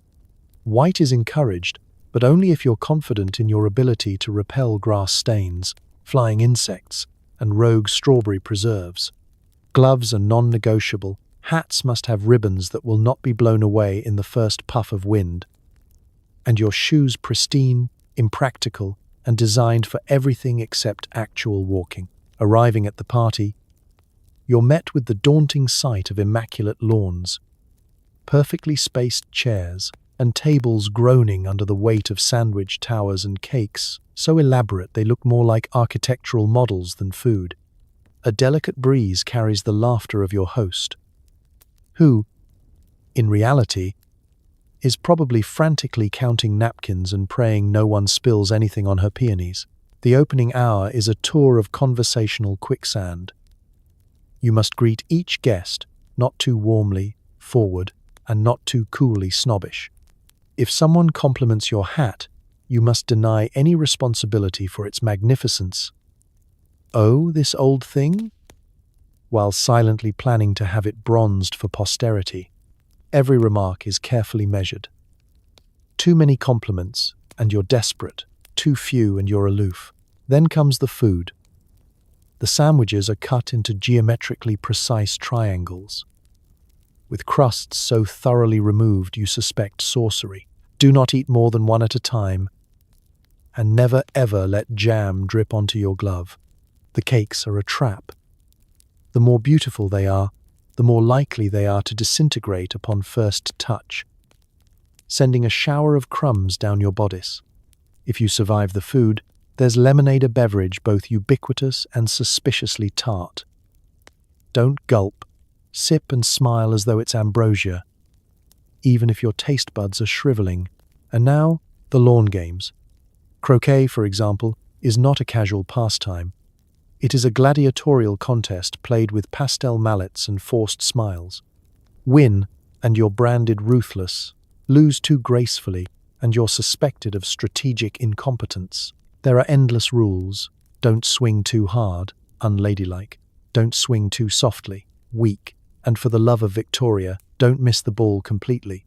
That's a story that will haunt you for summers to come. There's badminton too, which requires you to appear athletic without breaking a sweat. And graces, a game involving tossing hoops with all the enthusiasm of someone writing thank you notes to distant relatives. Should your hoop land in a flower bed, you must laugh it off, no matter how much you want to cry. Meanwhile, you must keep your skirt free of grass stains, because a green smear on white linen is the social equivalent of public nudity. As the afternoon wanes, the air thickens with the scent of flowers and barely contained rivalry. You make your polite farewells, careful not to rush. The host thanks you for coming. You thank her for having you. And everyone promises to do this again soon, while silently vowing to burn their croquet mallets. Returning home, you collapse into a chair, counting your blessings and the number of stains avoided.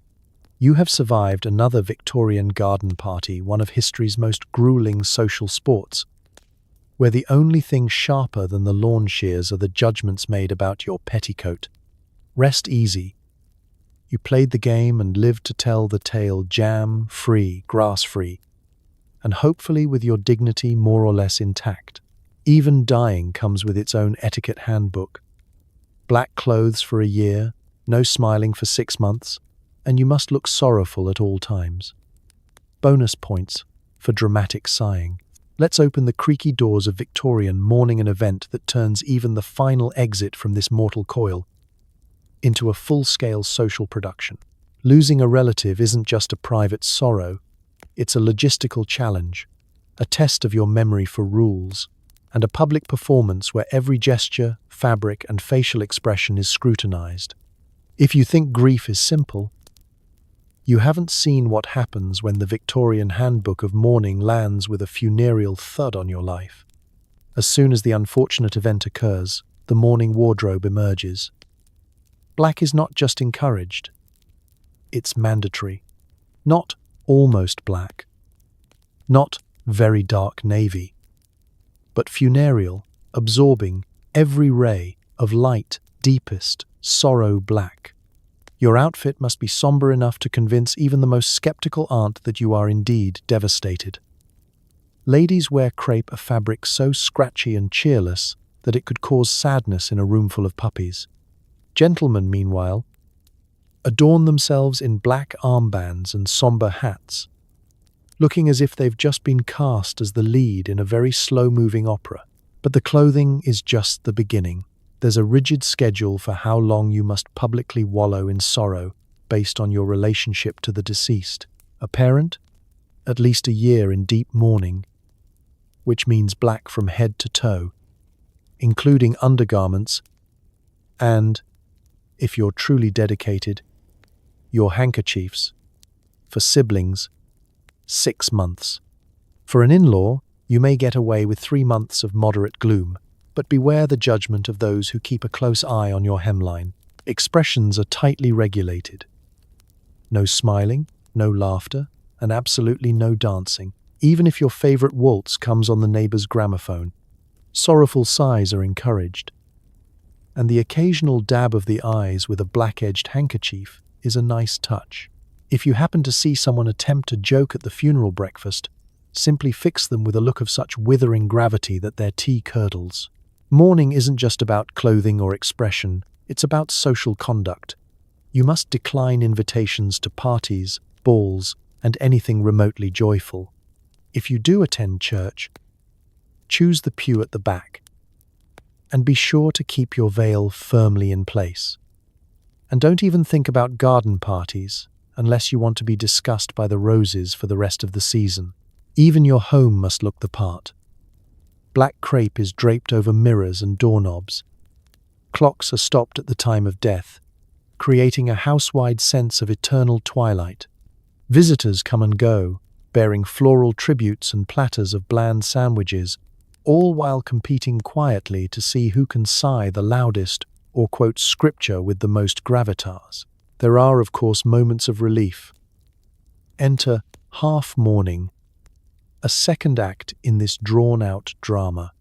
After a suitable period of looking like an extra in a Gothic novel, you may begin to introduce lavender, grey, or even white trims into your attire. But transition too quickly, and tongues will wag. Wait too long, and you'll be accused of enjoying your grief just a little too much. Finally, when the time comes to rejoin society, you must do so gradually, one muted accessory at a time. The first smile is a risky business, best attempted in private or while hiding behind a large urn of lilies. Even after mourning ends, your return to color will be watched with interest, if not outright suspicion. In the end, you emerge from mourning with a wardrobe of faded black, a reputation for stoic endurance, and a keen understanding of just how much drama Victorians could pack into the simple act of saying goodbye. Rest assured, the ancestors would approve bonus points if you managed to look properly heartbroken for the full year. Your pet is also expected to behave. There are rules for leashes, barking, and how many ribbons a dog may reasonably wear before someone reports you to the Queen. Step into a Victorian drawing room, and you may be forgiven for thinking that every well-dressed lady is accompanied by a perfectly coiffed lapdog, a cat that looks as if it's judging you, because it is, or a bird in a gilded cage singing a mournful tune. But in this era, your pet isn't just a companion. It's a living, barking, occasionally shedding extension of your social standing. Just as your gloves must be spotless and your hat at the correct angle, so too must your animal companion adhere to a dizzying list of etiquette rules lest your entire family be shamed at the next garden party. Let's start with leashes. Taking your poodle for a stroll is an event that requires careful planning. The leash must be just the right length, long enough to imply you trust your pet's moral character, but not so long that it might tangle with the boots of a passing vicar. A chain leash is fashionable, but anything too rustic rope, string, or, heaven forbid, a shoelace, suggests either rural poverty or creative insanity. If your dog pulls, drags, or shows an unseemly enthusiasm for the neighbor's geraniums, it reflects poorly not on the dog, but on your entire upbringing. A well-behaved pet is living proof that you are capable of managing a household, or at least a poodle. Then there's barking. While Victorian homes are filled with unpredictable noises, clanging bells, squeaking boots, ominous coughing from upstairs, the one sound that must never interrupt the delicate balance of the drawing room is a pet's bark. Should your dog vocalize, you must apologize immediately, with a graceful, "Do forgive, darling Percy. He is so sensitive to changes in the weather." A yapping terrier at a dinner party is a scandal in the making. One bark is excusable. Two is a sign that your entire bloodline is prone to outbursts. Cats, of course, come with their own set of expectations. They may perch upon the windowsill or curl in a sunbeam, but they must never leap onto the table or worse attempt to sample the sardines before the guests. A cat that hisses or swats at a visitor is an omen of domestic discord, and a cat that sheds on someone's black morning creep may well spark a family feud. Let's not overlook ribbons and accessories. Victorian pets are often adorned with bows, bells, and collars that cost more than the average farmhand's monthly wage. The color of your dog's ribbon should coordinate with your own attire, but not outshine it. One ribbon is tasteful, two is daring, three is a declaration of independence that may well be discussed at length in the parish newsletter. The same rules apply for miniature jackets, booties, or bonnets. Yes, bonnets. Anything more, and you risk crossing the invisible line between genteel affection and outright eccentricity. Pet introductions must be as formal as those for guests. If you bring your animal to a social event, you are expected to introduce it with a gentle hand and a polite, "This is Miss Lacey. She's very partial to sponge cake." Any displays of pet rivalry must be managed quietly and with a smile. If your pug growls at a rival spaniel, you must diffuse the situation with the same skill used to prevent your cousin from discussing politics at Sunday supper. At the end of the day, your pet is not just a companion, but a living, breathing testament to your self-control, taste, and mastery of social codes. Should your poodle sit perfectly at your feet while you sip tea, your standing rises. Should it chase the housekeeper's cat through a room full of priceless porcelain, you may never live it down. Victorian pets aren't just pampered, they're a test, a status symbol, and sometimes a scapegoat for the chaos that simmers beneath every perfectly composed social gathering. So next time your dog jumps on the sofa or your cat knocks over a vase, take comfort in knowing you're not just failing modern manners, but centuries of carefully crafted etiquette. If your poodle manages to outclass you at your own party, don't be ashamed. Simply bow to your new social superior. Leaving a room isn't just bye. It's a ceremony involving bows, curtsies, handshakes, and about 5 minutes of awkward lingering at the door. If you leave too soon, it's an insult. Too late, it's a tragedy. Welcome to the grand finale of any Victorian social interaction. The farewell. A process so elaborate, you'll be convinced it was designed to test your memory, balance, and ability to disguise existential discomfort. Modern goodbyes, quick, casual, often mumbled from the car as you're already backing out of the driveway, simply don't exist in this world. Here, every exit is a production worthy of a curtain call, and you must play your part flawlessly, or risk undoing an entire evening's worth of etiquette. The first step in the Victorian goodbye ritual is to announce, with the soft gravity of a royal proclamation, your intention to depart. This is not done suddenly. You must hint at your departure at least 10 minutes before you actually make a move. "Well, I fear I must soon be going," you declare, glancing at the mantel clock as if it has betrayed you. This gives your hosts and fellow guests time to process the coming emotional blow, rearrange their facial expressions, and brace for the multi-step performance ahead. Next comes the round of personal farewells. In a room of 10 people, this means at least 10 individual acknowledgements, each one tailored to the person in question. The eldest lady gets a curtsy, the patriarch a polite bow. Children are dismissed with a smile, unless they are old enough to shake hands, in which case you must lean down as if blessing a particularly pious puppy. If there is a pet present, it too requires at least a gentle nod, or you risk offending both animal and owner. Handshakes, when required, must be offered at just the right angle and pressure firm, but not assertive. Brief, but not abrupt.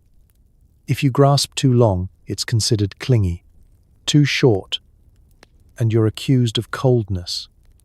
This is not the moment for innovation.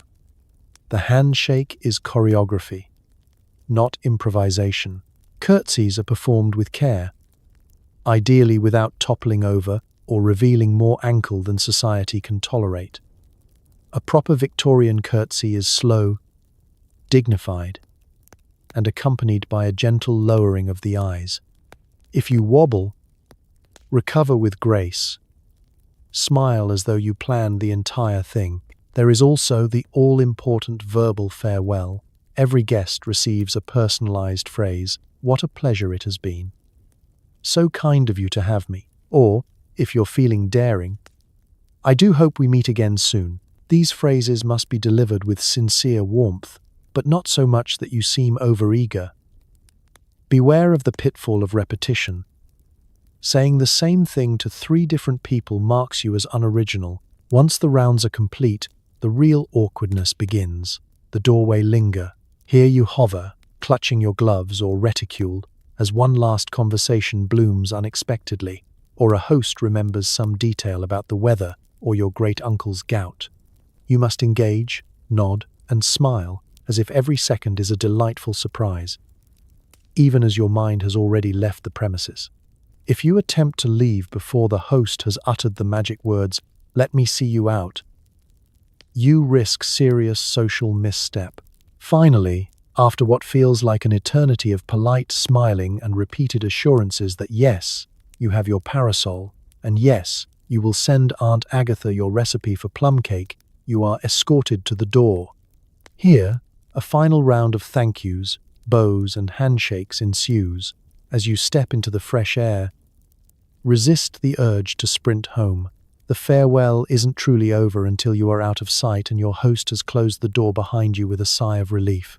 Congratulations, you've survived the 12-step Victorian goodbye, with your dignity, social standing, and ankles intact. All that remains is to rehearse for the next gathering and start planning your exit strategy now, just to be safe. Even going to sleep is an event. You must brush your hair exactly 100 times, pray for at least 10 minutes, and make sure your nightgown is sufficiently modest. If you snore, deny everything in the morning. The day may have been an endless parade of etiquette hurdles, but even at bedtime, Victorian propriety doesn't loosen its grip. In fact, as night falls and the house dims to the faint glow of a dozen flickering candles, a whole new set of rituals and silent expectations emerge, each one designed to ensure that even your dreams are as respectable as your posture. Your evening begins with the ceremonial changing into night clothes. This is not the time for whimsical pajamas or anything so scandalous as bare arms. The proper nightgown must be ankle length, made of modest cotton or linen, and preferably adorned with at least 3 rows of ruffles for extra coverage. Heaven forbid a stray ankle makes an appearance. You'd risk your reputation and possibly your immortal soul. Slippers must be worn to and from the bedroom, even if you're just crossing the hall. Cold floors build character, but they're no excuse for losing your dignity. Next, the hair brushing ritual. Victorian wisdom decrees that your hair must be brushed exactly 100 times, not 99, slovenly, or 101, decadent. This is not just for beauty, but to demonstrate discipline and moral fortitude. The brush strokes are slow and methodical, your reflection flickering in the washstand mirror like a ghostly reminder that somewhere an etiquette manual is judging your technique.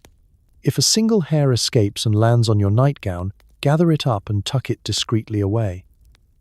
Any evidence of disorder is a slippery slope to chaos. Then it's time for prayers, a ritual that serves as both spiritual fortification and a handy opportunity for last-minute self-reflection on the day's many etiquette failings. Kneel beside the bed on a crocheted cushion, hands folded demurely, and pray not only for your soul but for forgiveness for any minor slip-ups. Perhaps you buttered your bread with the wrong knife, or were caught humming a French waltz. It's best to hedge your bets with extra minutes of devotion. Once prayers are complete, you may finally slide between crisp, white sheets, which have hopefully been aired out by your long-suffering maid earlier that day. There is a precise way to enter the bed, no leaping, flopping, or wriggling. A graceful lower and a gentle tuck of the sheets is all that's allowed. The pillows are as flat as Victorian emotions, but at least they're clean. If you're lucky, there's a hot water bottle at your feet. If not, consider it penance for any social faux pas you committed before sunset. As you settle in, silence reigns. Bedtime conversation is discouraged. If you must speak, do so in a whisper, lest your words disturb the night's delicate equilibrium. Snoring is, of course, unmentionable if accused in the morning. Simply express shock and blame the family dog, or the wind, or perhaps the local vicar's sermon echoing through your subconscious. Sleep comes at last, and with it, dreams of table settings, feathered hats, and chaperones peering at you from behind potted ferns. If you wake in the night, do not cry out. Victorian houses are notorious for thin walls and eager eavesdroppers. A discreet cough or a gentle ring of the bell is all the drama permitted until morning. When the sun rises, your day and its etiquette marathon begins again. But for these quiet hours, you can rest easy, knowing your modesty is intact, your hair perfectly brushed, and your dignity preserved for another round. Sweet dreams, and may your night be scandal-free. Before you even step onto the ballroom floor, your entire romantic fate is penciled in literally. Dance cards aren't just fancy notepads. They're the ancient ancestor of the Excel spreadsheet, but with more heartbreak. If you accidentally double book a quadrille, prepare for social Armageddon. Cross out a name? That's basically a declaration of war. Let's enter the dizzying world of the Victorian ball, where the most important accessory isn't your lace gloves or your mother's borrowed brooch, it's your dance card.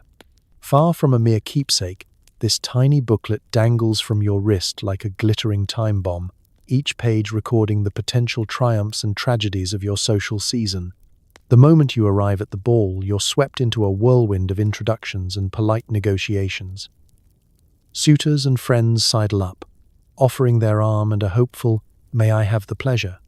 It's a subtle contest to see who can fill your card first, and who gets left languishing in the extra columns, right next to the footnotes and future regrets. The process of filling out a dance card is a diplomatic ballet in itself. The first few lines are reserved for the safest bets.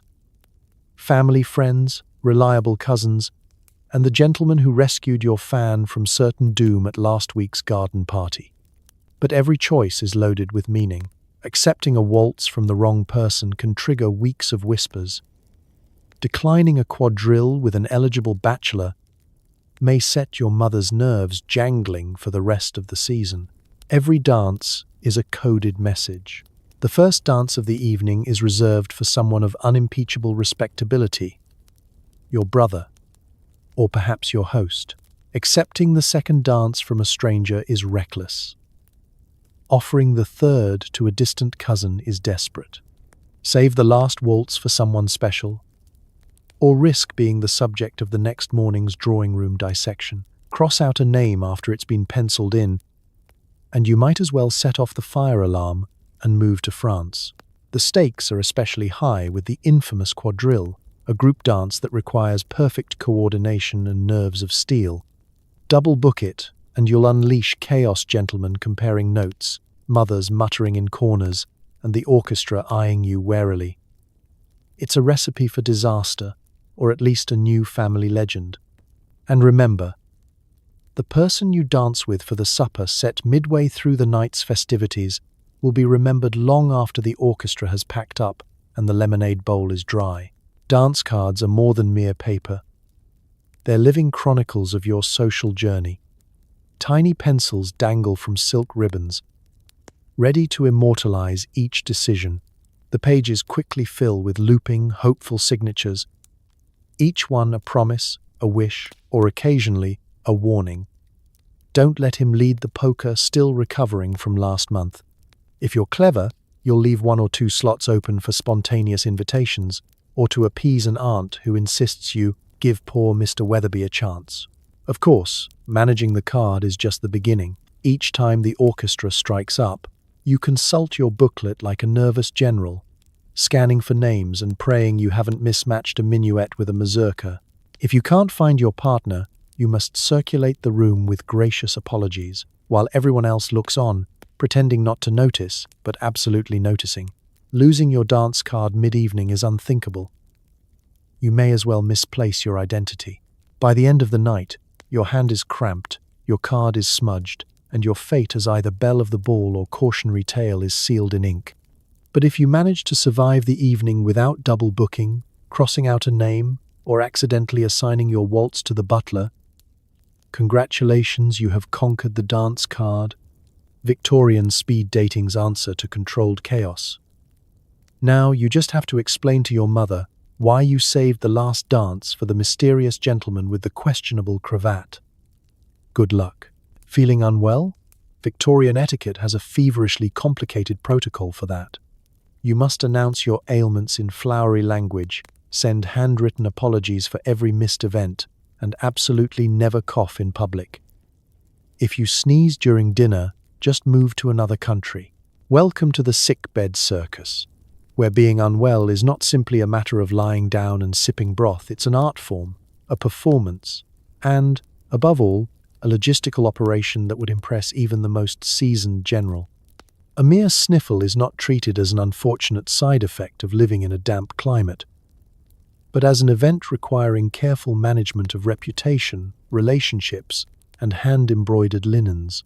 The ordeal begins with your symptoms.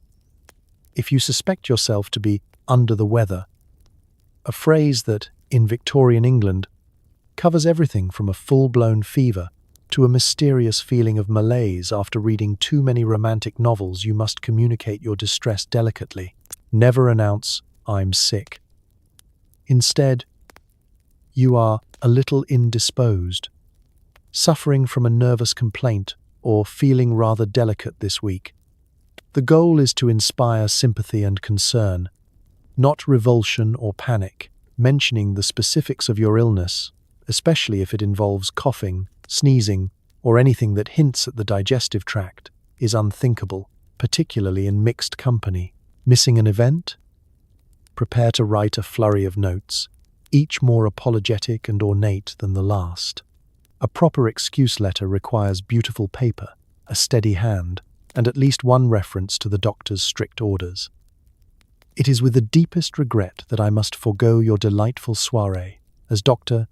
Prendergast has forbidden me even the mildest exertion. If you're truly dedicated, enclose a tiny pressed flower or a wisp of lavender to hint at your continued good breeding despite your failing constitution. While confined to your room, you must still maintain appearances. Your sick-room attire should be fresh and respectable, none of this lounging about in rumpled blankets. Hair must be neatly arranged, and your face powdered to appear attractively wan. The truly refined invalid never looks genuinely ill. Instead, you should aim for romantic suffering, pale and poetic, with a slight but picturesque flush. If visitors are permitted, always announced in advance, never spontaneous. You greet them propped up by snowy pillows, preferably with a novel or some gentle embroidery nearby to suggest you're not entirely defeated by the sniffles. Public displays of illness are strictly forbidden. To cough or sneeze within earshot of others is to risk social exile. If you must sneeze, stifle it behind a dainty handkerchief with such grace that people question whether it happened at all. Coughing is even worse. Best retreat to a corner, fan yourself, and hope the conversation turns to less contagious topics. Any sound that hints at phlegm is the fast track to spinsterhood. Medicines and remedies, of course, are shrouded in euphemism. Laudanum and patent tonics are restoratives, broths and gruels are nourishments, and hot water bottles are never discussed outside the sick room. If you require stronger medicine, or heaven forbid a poultice, the less said, the better. Medical advice is doled out by everyone from the family doctor to your second cousin's neighbor, and you're expected to nod thoughtfully at each conflicting opinion. If your illness persists, society expects you to bear it with fortitude and a certain air of resigned grace. Complaining is only permitted in the mildest tones and must always be paired with gratitude for the care you're receiving. I'm afraid I have not yet regained my full strength, but how fortunate I am to have such excellent broth and such attentive company. When at last you recover, the re-entry into society must be handled delicately. Your first public appearance should be gentle, perhaps a stroll in the garden, a visit to church, or a polite call on a forgiving neighbor. Too much enthusiasm too soon, and you risk being accused of faking your illness to avoid the last garden party. In the end, a Victorian cold is not merely a trial of the body, but a test of one's social skills and commitment to the art of suffering attractively. If you manage it with grace, your reputation remains untarnished until the next outbreak of sniffles. That island stay well, or at least appear to. Taking the omnibus sounds convenient until you realize you need a whole new set of etiquette just to sit down. There are rules for where to sit, who to talk to, and how loudly you may breathe. Heaven forbid your skirt brushes a stranger's boot. You may as well never ride again. Imagine you've braved the elements, navigated the maze of shawls, gloves, and bonnets, and finally arrived at the corner where the omnipresent, lumbering omnibus is about to pass. This public carriage, a rolling box on wheels stuffed with humanity, seems like progress, a sign of modernity, until you realize it's actually a test of composure, patience, and above all, your mastery of invisible social lines. Step 1. Approach the omnibus with the wary optimism of someone about to meet a distant relative. You must signal your intention with a discreet nod or a raised gloved hand. Never wave like you're hailing a rescue ship, unless you wish to be mistaken for a country cousin. When the omnibus halts, wait for the conductor to extend a hand. Clambering aboard unassisted is both undignified and, frankly, a little dangerous if your skirts are wide enough to double as sails.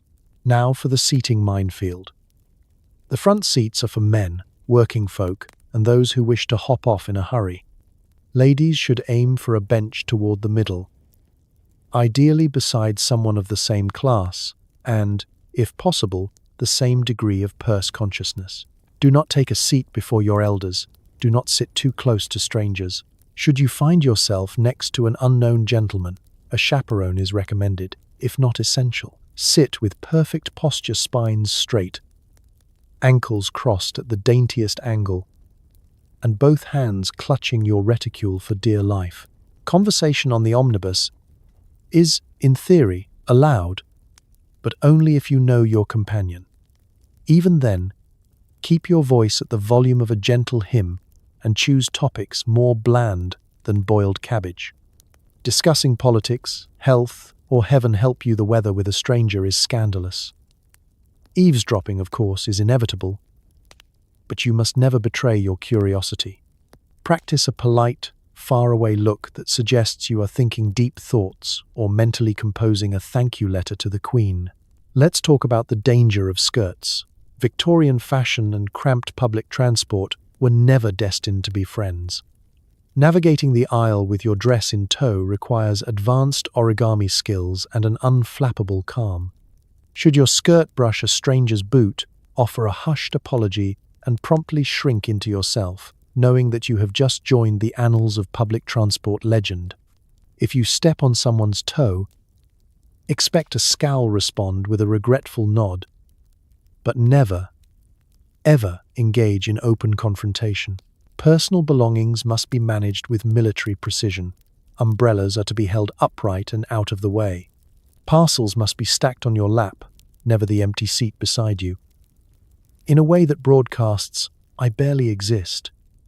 If your belongings topple or your hat becomes entangled in a fellow passenger's feather, the only acceptable response is a blush, a whispered apology, and the immediate wish that the omnibus would sprout wings and whisk you away.